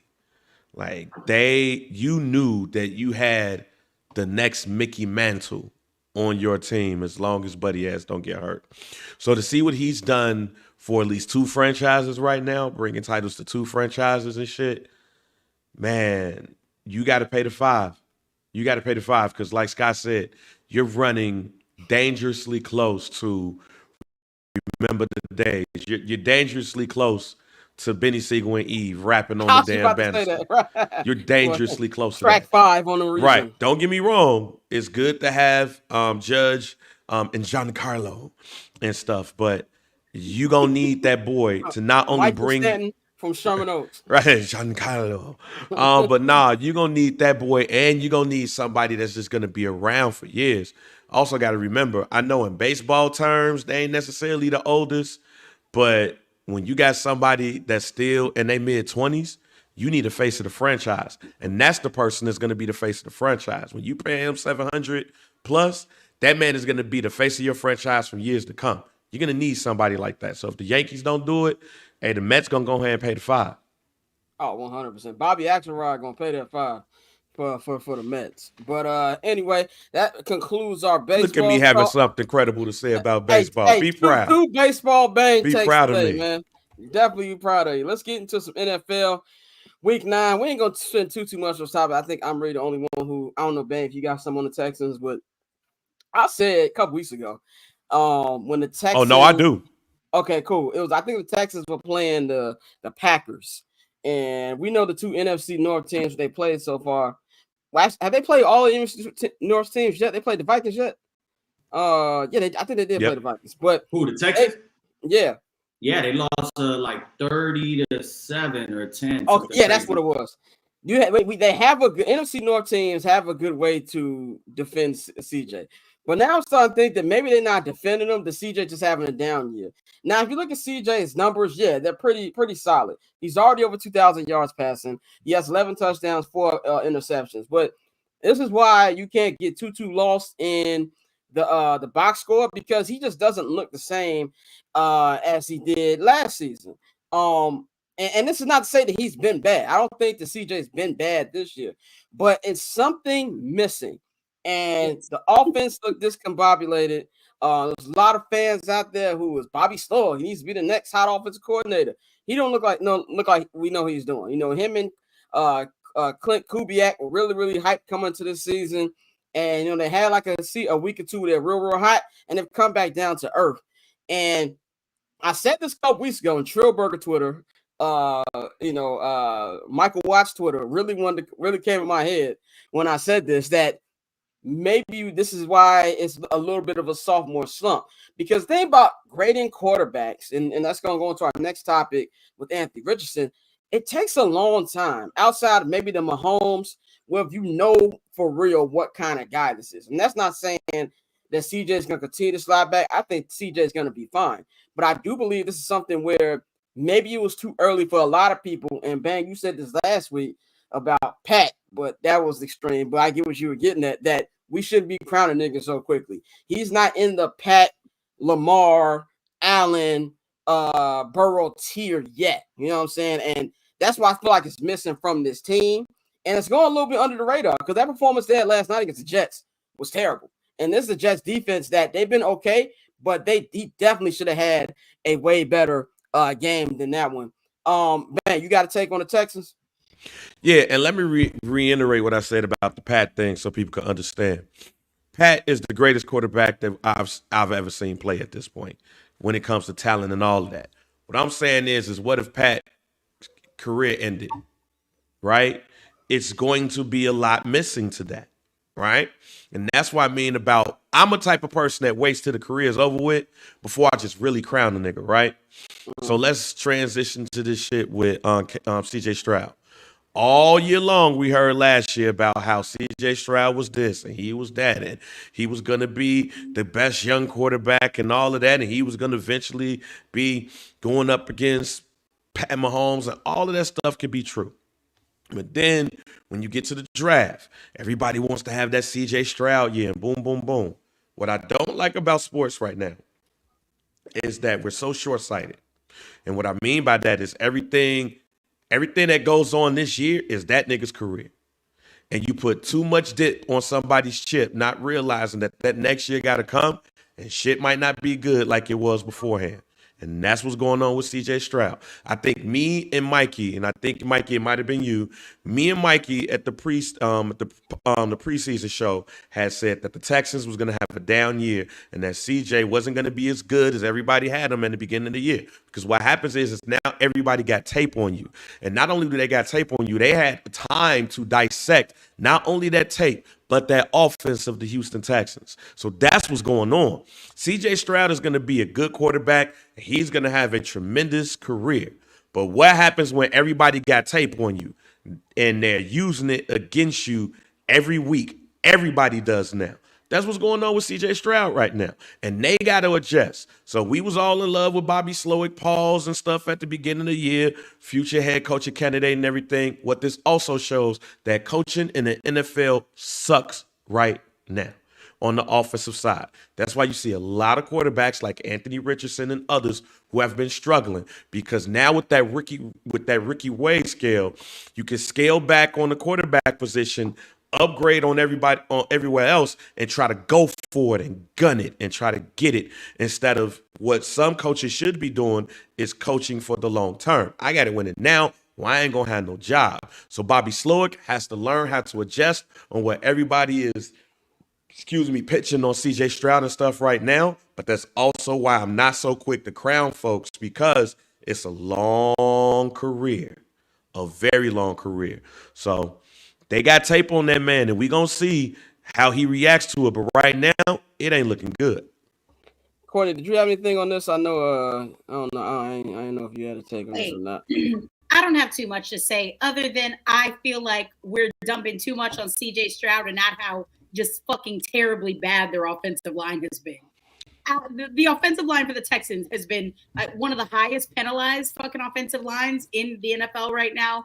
They are absolutely atrocious, and I don't think that that's doing him any favors. I will say I agree. The Texans aren't yet. They were kind of, last season we were in the same talks of maybe holding them in the same, having them in the same category, the same tier, I should say, as the Bills and the Ravens. But they're not there yet. And that offensive line, in my opinion, is what's really holding them back. And I do know Nico is hurt as well. But to me, it just looks. It looks different. Like I said, I don't think he's having a bad year. I don't want it to come off like I think CJ has been trash this year. He's having a bad year. It just doesn't look like how it looked last year. Yeah. Well, like what Ben just said, Bobby Slowick's not doing him any favors either, He's not doing him any favors. He's definitely not the play caller that I thought he would sort of develop into after last season. He was a little questionable. Even then at times he got better over the season, but I'm not seeing that this season. Yeah, and I'll just say this real quick. Even though that offensive line is terrible, they're down Nico, they're down Diggs, he's just missing some throws too. Like yesterday there were moments. It was a third down throw yesterday. Yeah, there was a few moments where he has time and he's just missing throws. I know my guy Hinge was at the game and he just kept texting me. He's like, CJ's ass. And we know he's not ass, but like, shout out my guy Hinge. He was just missing some throws. So I don't know if right now, maybe because he's been getting he's been getting hit and things are a little bit, messy in the back there in the pocket, that he's kind of got some happy feet, but he just it doesn't look how it did, last year. I know someone said, how does Britain get a mention? Shout out to the Brit. Shout out to the British. Shout out to the UK. I just came back from there. Shout out to all y'all niggas. Shout out to Tape London. Send me my jacket. Yeah, send Dante's jacket back, nigga. Shouts out to Manchester United. You know what I'm saying? Shout out to the Soul House and Shortage. Y'all niggas need better than Gronies. It was very, very strong. Big P's in it. Yeah, but shout out to y'all. But anyway, let's go on to somebody who we killed on this show a couple weeks ago, and I stand by it. The worst quarterback in football, Anthony Richardson. Anthony Richardson makes Will Levis look like Joe Montana.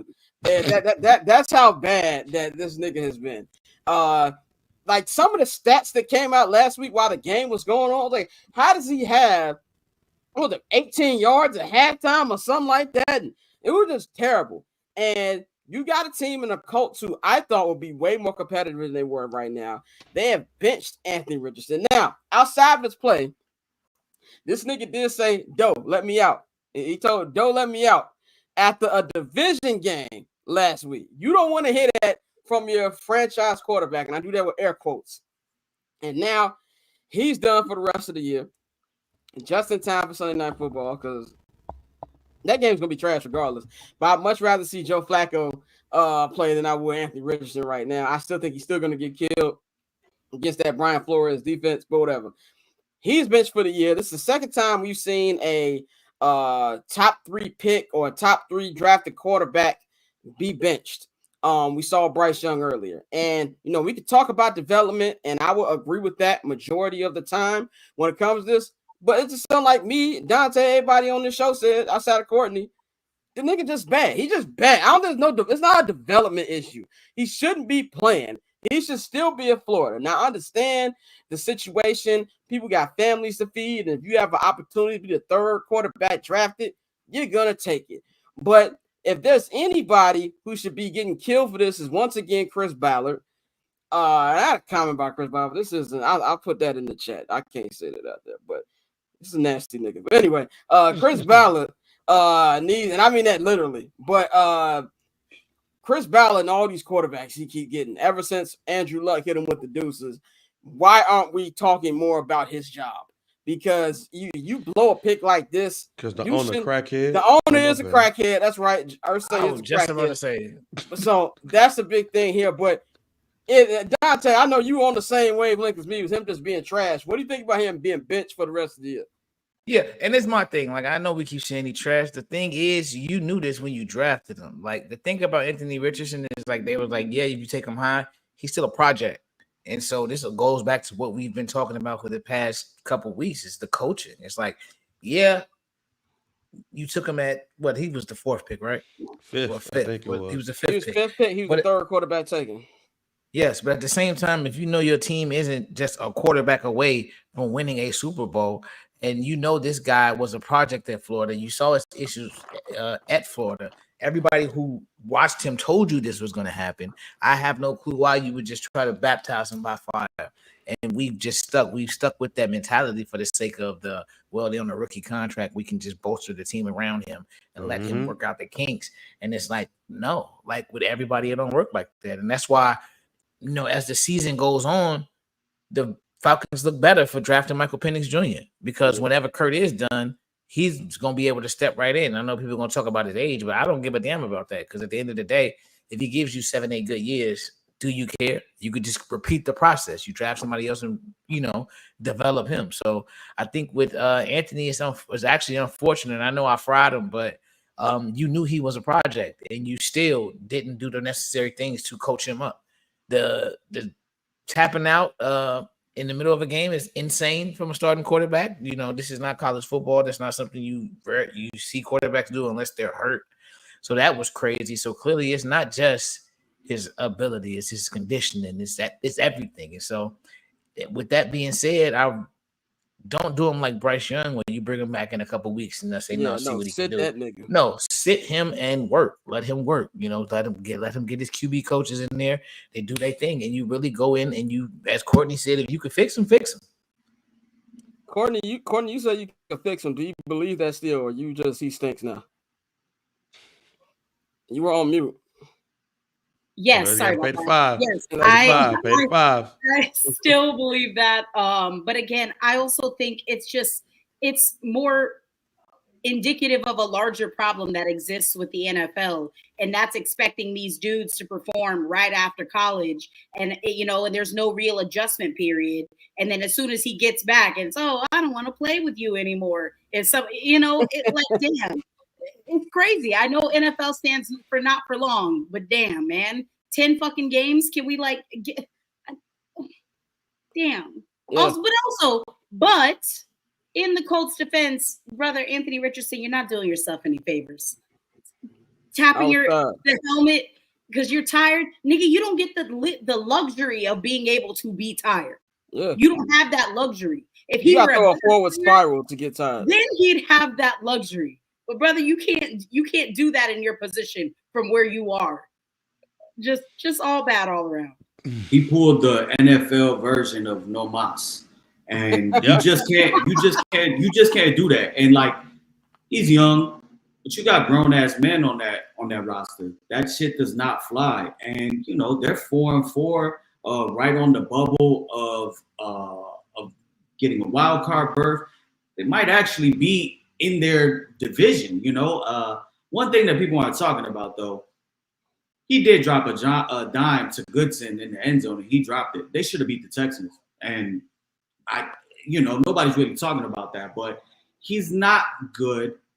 He was always going to be a project. And when you have somebody like Shane Steichen now, who's kind of coaching for his job, when you have that type of owner up there, Jim Irsay, who can just make some of the most brash decisions at the drop of a dime, you got to you got to show that your offense, your program, everything could work. And what better of a quarterback to be able to throw in there than Joe Flacco, who's obviously been hooping over the last 2 years. So Anthony Richardson, I don't think this is going to be the Bryce Young thing. I think he's going to sit for the rest of the year as long as Joe Flacco can remain healthy and stay on the field. And they're just going to have to work with him. And, this is going to be a teaching lesson. What he pulled last week is, similar to what, Tyreek Stevenson did, against the Commanders. It was just something that you do not do. And those guys in the locker room, you got to answer for that. So this definitely was probably player-led, and you probably had some vocal guys that said, yo, something needs to change here, and you got to save him. With Anthony Richardson, it's like that flex. When does crack come into the picture? When it comes to Jim Irsay. Bang, you got anything on Amp before we move on to picks? Yeah, man. One, the reason why he gets drafted is who's the head coach and who was the head coach? Where was he at before he became the head coach? He was Jalen Hurts' offensive coordinator. So when you think about it like that, it's like, all right, man, that person right there won. With that person right there, we can mimic that. And that's what a lot of people do in the NFL. They see success and they try to mimic that success in other ways. So I saw what the play was. But then I think the messed up thing was that you put a backup quarterback who you knew wasn't going to be there the whole season in the first place because you wanted, again, to try to speed up the development. That is just the problem of the NFL. And before somebody had put up something on Twitter that had all of the quarterbacks in the last couple of years that's been benched, before that, I was saying that shit for a while. Reason why is because ever since they ended that whole thing with the salaries and stuff, everybody was trying to get a quarterback to win on that rookie contract. So then when you get to it, you can just try to float and go from there. The Seattle Seahawks fucked up the NFL by winning the Super Bowl with Russell Wilson. Yep, simple as that. Because of that contract. So I don't feel sorry for the Colts. I do feel sorry for Anthony Richardson because it shouldn't have been no way that he got drafted that high. There was a lot of people who thought that Anthony Richardson was a second-round quarterback, and we're seeing that right now. 100%, man. I think that's the best way to end that, man. We're going to wrap this up with our Week 9 picks for the week, and then I will do Goofy Mog of the week, and we're going to get up out of here. Courtney, you'll be the first. You'll be the only one to get – well, not the only one, but we gave our picks for this game. Bears, Cardinals, your co-host lives are on the line in this game. Which way do you see this one going? Well, shit. I mean, that feels like you're putting a lot of pressure on me. No, not really. The pressure's on the Bears. I don't need y'all dumping the toaster in the bathtub on Sunday. This has stupid finish alert all over it. I feel like it's going to be like a 1 or a 2 point game. I hate to say it, guys. I feel like morale is low. I got to take the Cardinals. I'm so sorry. By the way, everybody. For the record, I don't want this. Hurts me more than it hurts you. No, I doubt it. That's what your mother says when she gives you a beating. Like, this hurts me more than that's physically not true. Just so you know, Courtney, everybody took the Cardinals except Bang. Except for Bang. Okay. Yeah. That makes me feel way better.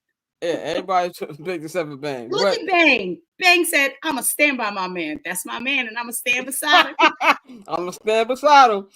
But next game, a division game, AFC East, the Buffalo Bills will be at home against the Dolphins. I'm just glad Tua slid last week.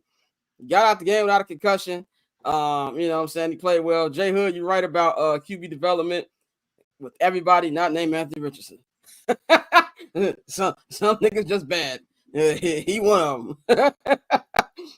What did Dante say when he threw that ball up to the ceiling at his pro day? You should have put the clipboard down right there. You should have saved all your time. But Bills, Dolphins. Shouts out to Cal Bowler. Remember when the Ravens had a QB problem? Yeah. Before Eric McNair came? You know what I'm saying? Like, and then of course Lamar obviously has changed the trajectory of quarterbacks over there. But I remember when them niggas was bad at quarterbacks too. But Bills, Dolphins stink, bro. I'm just glad. I just hope that Tua goes through the year while his head getting taken off. The Bills, I feel like, are really starting to click. And Josh Allen is an MVP candidate. I'm going with the Bills in this one. And by the way, we're gonna go Mikey, Courtney, Dante Bank. Yeah, give me the Bills. Josh Allen 11-2 versus the Dolphins in his career. They're playing up there in Buffalo. I just think they got too much for the Dolphins. Yeah, it's the rivalry game that's not really a rivalry game. Give me the Bills. Buffalo. No one circles the wagons like the Buffalo Bills. All right. This next game, Ravens coming off of, I don't call it, I mean, it was bad loss, but it was also division. So I guess if I'm giving them any pass, be that because the division game was stupid. But you also lost to a one-win team. But they got to bounce back against this Denver Broncos team who is, I'll call them sneaky good because I don't really think they're good yet. They're sneaky good. Bo Nix hasn't been trash. But Ravens Broncos, I think it's gonna be a close game because that Ravens defense stinks. And shout out our guy Tosin, who usually fills in when somebody's out. But I told that man in the summer, Eddie Jackson stinks now, and we have seen that each week. I think the Ravens are gonna win, but this is gonna be a close game. I think they win in a very, very close game against the Broncos. Go ahead, Mike.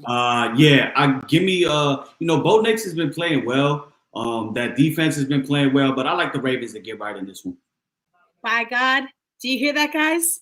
That's Bo Nix's music. Oh God, it's Bo Nix's music. I was real high on Bo Nix. I will say I will agree that they are kind of overplaying at the moment. I do think that the Ravens are going to get back right in this game. But the Broncos are looking real nice, especially that defense. But give me the Ravens. Yeah, I'm gonna go Ravens. I still think Lamar Jackson. I know I picked right now. I had golf as MVP. Lamar is continuing to make a strong case for another one. I think they get it done this week. I'm gonna take the Broncos in the upset, man. That defense is just that good. Yeah. You did what I was too afraid to do. That defense is just that good, and Baltimore's is not. So I'm gonna go with the Broncos on this one. When the last time we could say the Ravens defense stinks? I feel like it's been a long time. Never. Like the Ravens up there with the Bears, where you rarely say the defense stinks. It just don't happen. Browns Chargers. The thing about Jameis Winston, this is something that Dante's always said. Like the highs are real high with J-Mo, the lows are real low. I don't really know what to think about this Chargers team yet.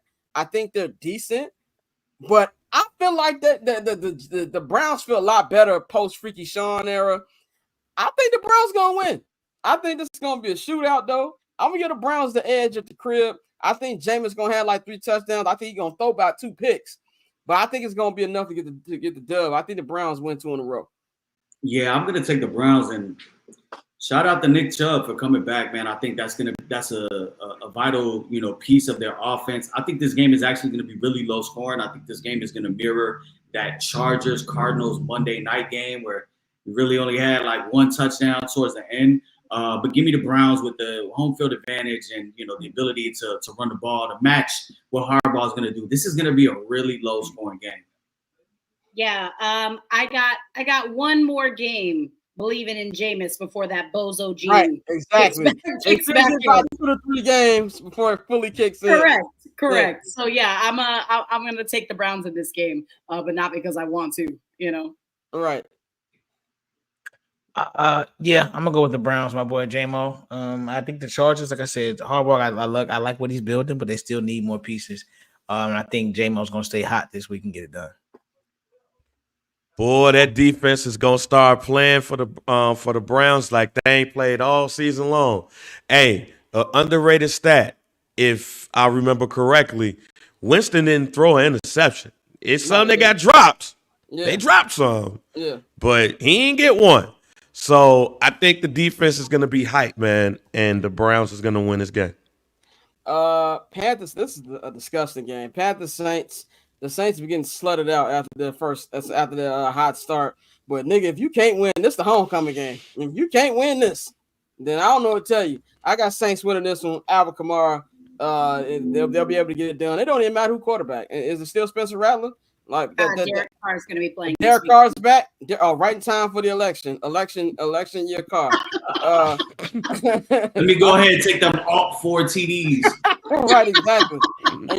I'm gonna take the Saints in this one. Yeah, give me the Saints. Yeah, give me the Saints in the ultimate mid-off.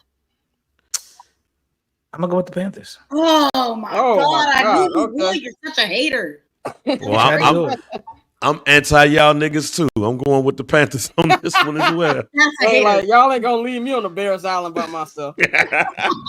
Oh man, this next one, Bengals Raiders. I think this is gonna be a stupid game too, just because the Raiders are like in every game, and they just do something dumb enough at the end to lose.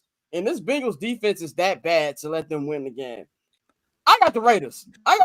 Winning this. I was very high on the Bengals coming to this year. I had Joe Burrow being MVP this year.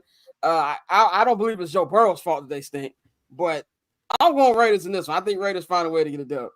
Scott, is it crack? give me the Bengals, man. Give me the Bengals. I know T. Higgins won't play, but they still have more than enough. Expect a big game out of Jamar Chase, Gesicki, and use those 2 running backs, Zach Moss and Chase Brown. This is the homecoming game for them, especially after getting absolutely smacked in the 4th quarter last week against the Eagles. Yeah, give me Cincy. Cincinnati all day.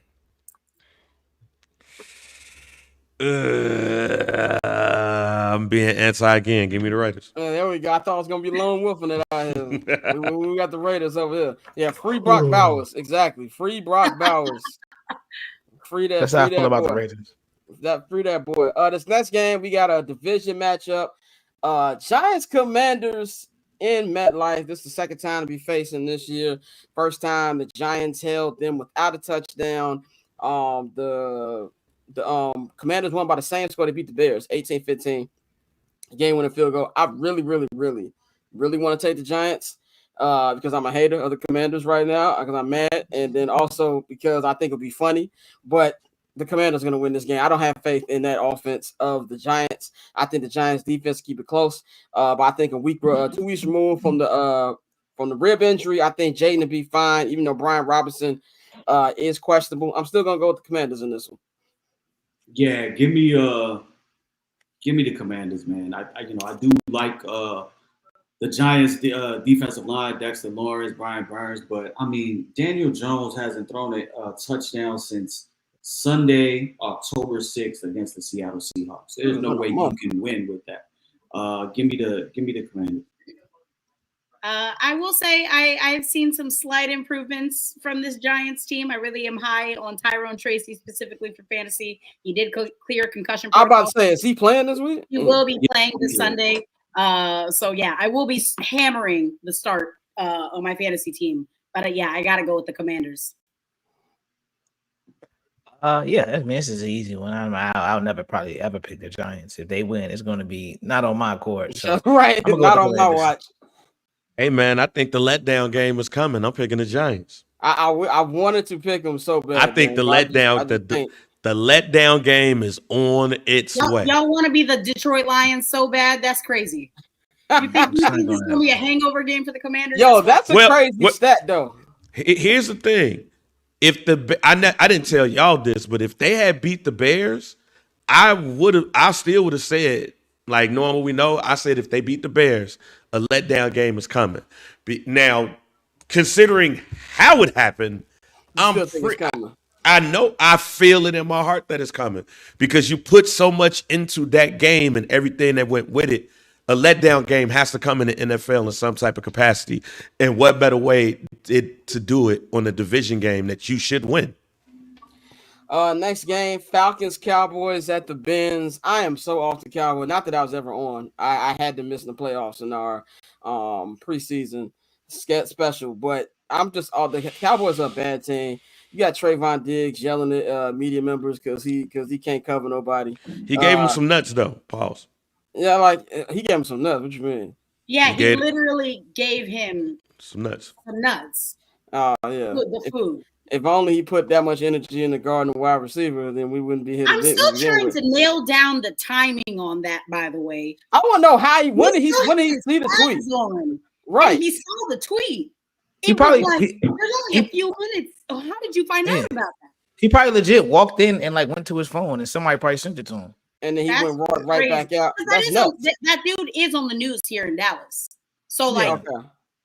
Yo, that's just crazy. That's just crazy. Especially because they get the 15-minute cool down, so they got to line up. Yeah, so they do. Like, I know where your ass at. So he went right outside. Like, hey, bro. Yeah. Diabolical.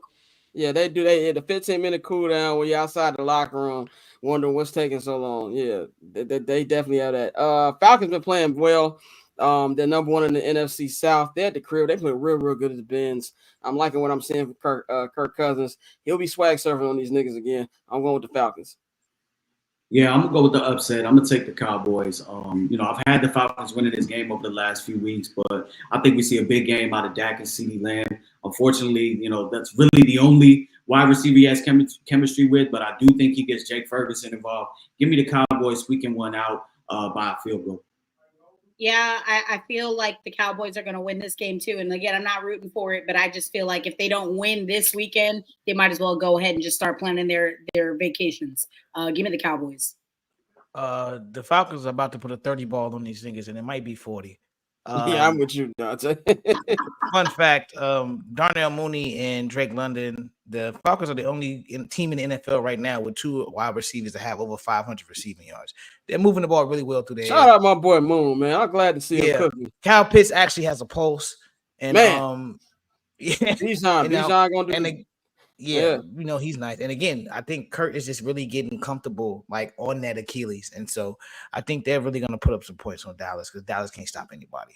The Dallas will score because, the Falcons have good DBs and DB safeties, but their trenches are shit right now. Like the Judon trade has been a failure. Another good move by Poles to not make that move. But I'm going Falcons big.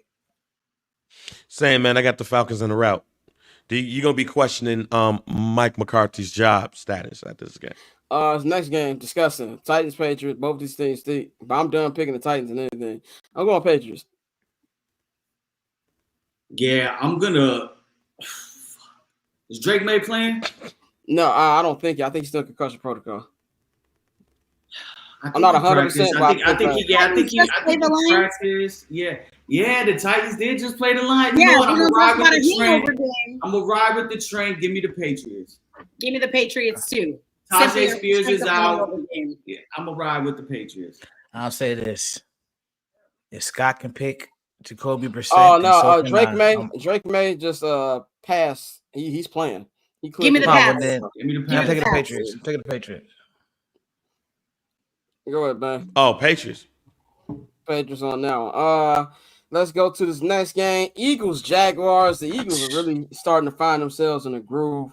Everybody be saying, look at all the quarterbacks who run. No, nigga, Jalen Hurts is running back. Like, anytime you get an all-time rushing touchdowns. And if I was Saquon Barkley, I would ask for incentives in my contract whenever niggas be stealing my touchdowns at the goal line.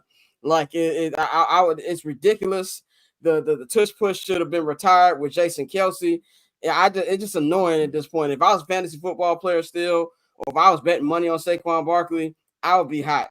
Having said all that, Jaguars stink. Eagles gonna win this one. Yeah, give me the Eagles. Brian Thomas Jr. and ETN questionable right now. Eagles are playing well. Offense is starting to click. You got AJ Brown, Devontae Smith back. Give me the Eagles. Give me the birds. Eagles. Philly.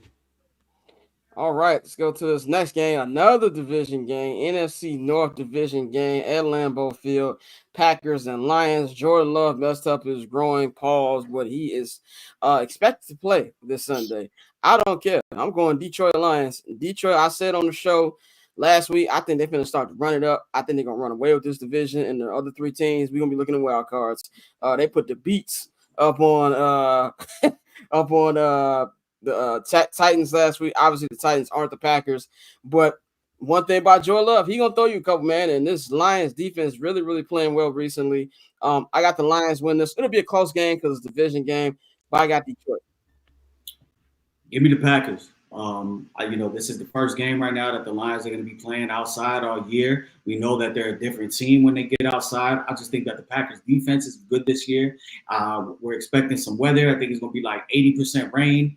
for this game. So I'm just going to ride with the home team in this one. I think that they find a way. I think Jaden Reed and Romeo Dobbs can have a big day against that Lions secondary. Give me the upset with the Packers. As much as I would love a Packers loss, I got them.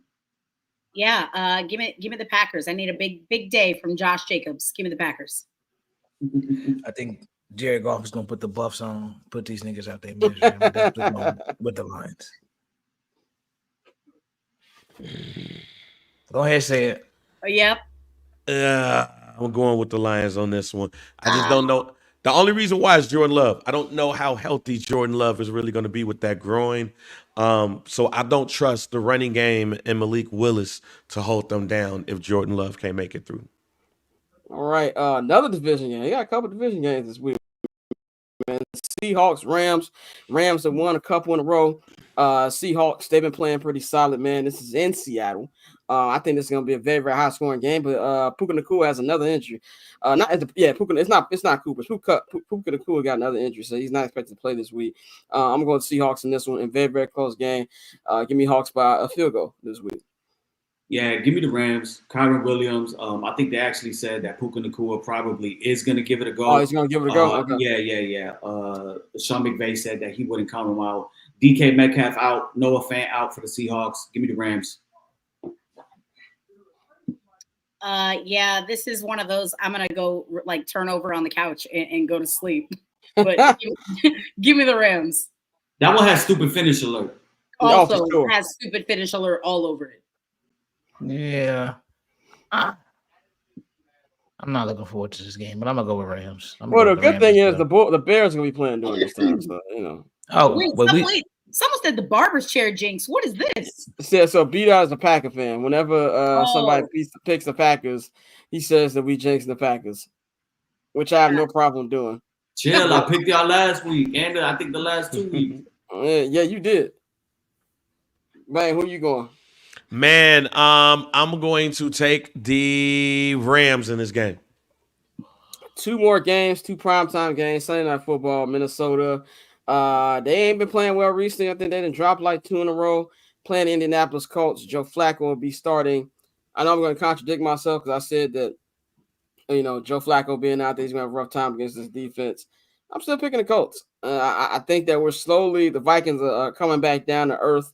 I think that the Colts, there's going to be a lot more energy knowing they got somebody who can actually throw to them. And I think that each week we're seeing more and more that Sam Darnold is still Sam Darnold.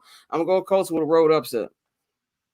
Man, I would love that as a Bears fan, but I'm going to be taking the Vikings. TJ Hockenson coming back, Jordan Addison, Justin Jefferson. I think that they put on the show offensively. Where is this game? In Minnesota. Give me Minnesota. Give me Minnesota. That home field is crazy. It's the SoFi of the Midwest. That stadium is dope. Minnesota. It's an amazing stadium. We shit on Minneapolis not a lot, but it is a decent city. I got the Vikings. I think the Colts at this point should damn near. I don't like seeing them play football. I really don't. I just don't like watching them play. I think the Vikings in a blowout. You know what I hate more? My bad. You know what I hate more about the Colts when the Colts win and then Zaire Franklin goes on his podcast and talk about he's Brian Urlacher. Like that. That's what would be pissing me off more than anything. But go ahead, man. Hey man, the Chicago GDs, aka the Minnesota Vikings. Chicago GDs. Yeah, the skull chance is crazy. When I went there for Monday Night Football, when I did the game last, I'm like, dang, this wasn't a division rival. Right, I'm like, this wasn't a division rival. This be hard. But yeah, it's a great atmosphere. Great field. Final game, Monday Night Football, the 7-0 2-time defending Super Bowl champion Kansas City Chiefs will be at home. They'll be facing Tampa Bay Buccaneers. It's November in Kansas City. Somehow these niggas find a way to win every week. Baker Mayfield is out there throwing to Wendell Carter Jr. I don't know who they got a wide receiver anymore. I think the Chiefs are going to win this one. Yeah, it's tough because it's almost a 3-score spread for the Chiefs, but the Bucs have played tough. They found a way to hang in with the Ravens, even though they lost their guys, but I think it's too much. I think the Chiefs have a point to prove. I think a week of D-Hop being there, Kareem Hunt is looking great. Give me the Chiefs.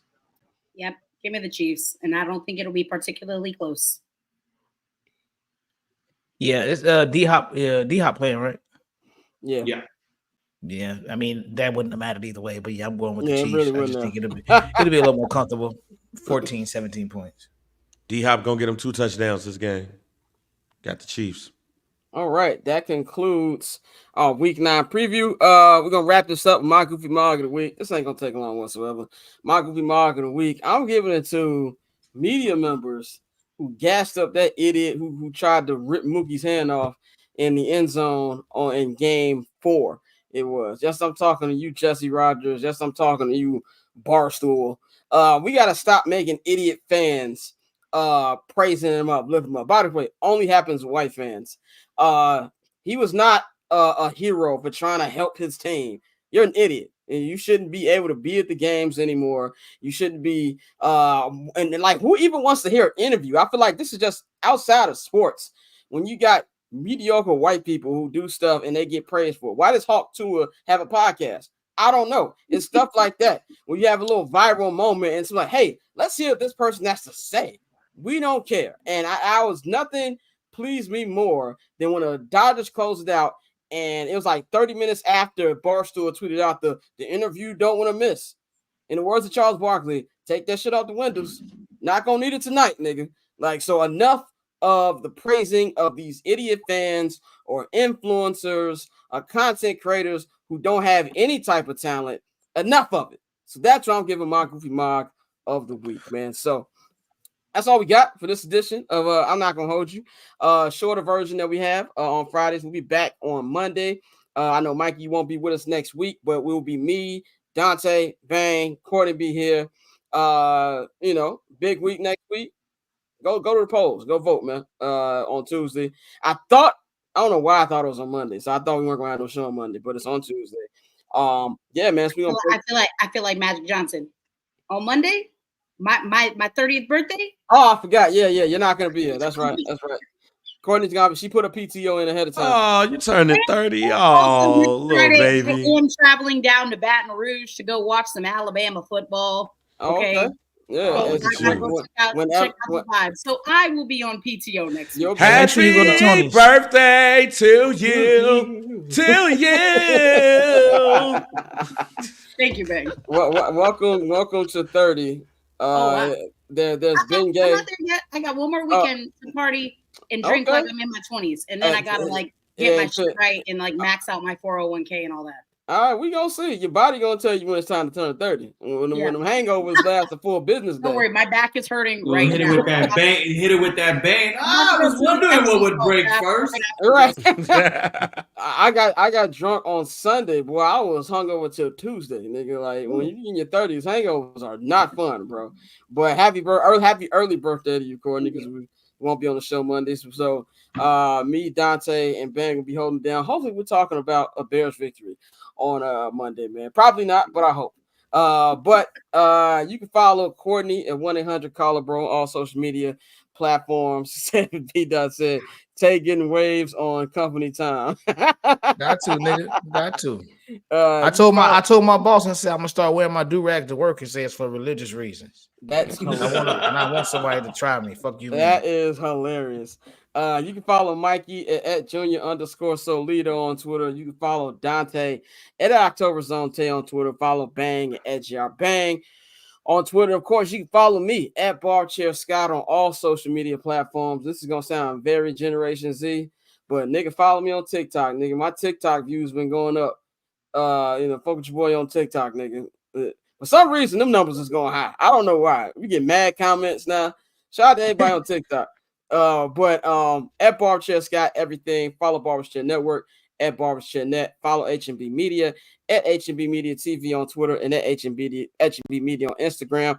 Subscribe to the Patreon. New episode of Summer Sessions is up right now, man. Me, Bang, Pav, and Merc. Great episode. Subscribe to the Patreon. QR code take you right to it. And if you subscribe to the $10 holla, you will get a 25% off digital code for your first order at the Barbershop Network shop. That is bcnetshop.com. Of course, that is for new subscribers, not current subscribers. If you're a current subscriber, you got to pay the $5. So that's all we got for y'all this weekend. Y'all have a good sports weekend, and we will holler at you on Monday. We up out of here.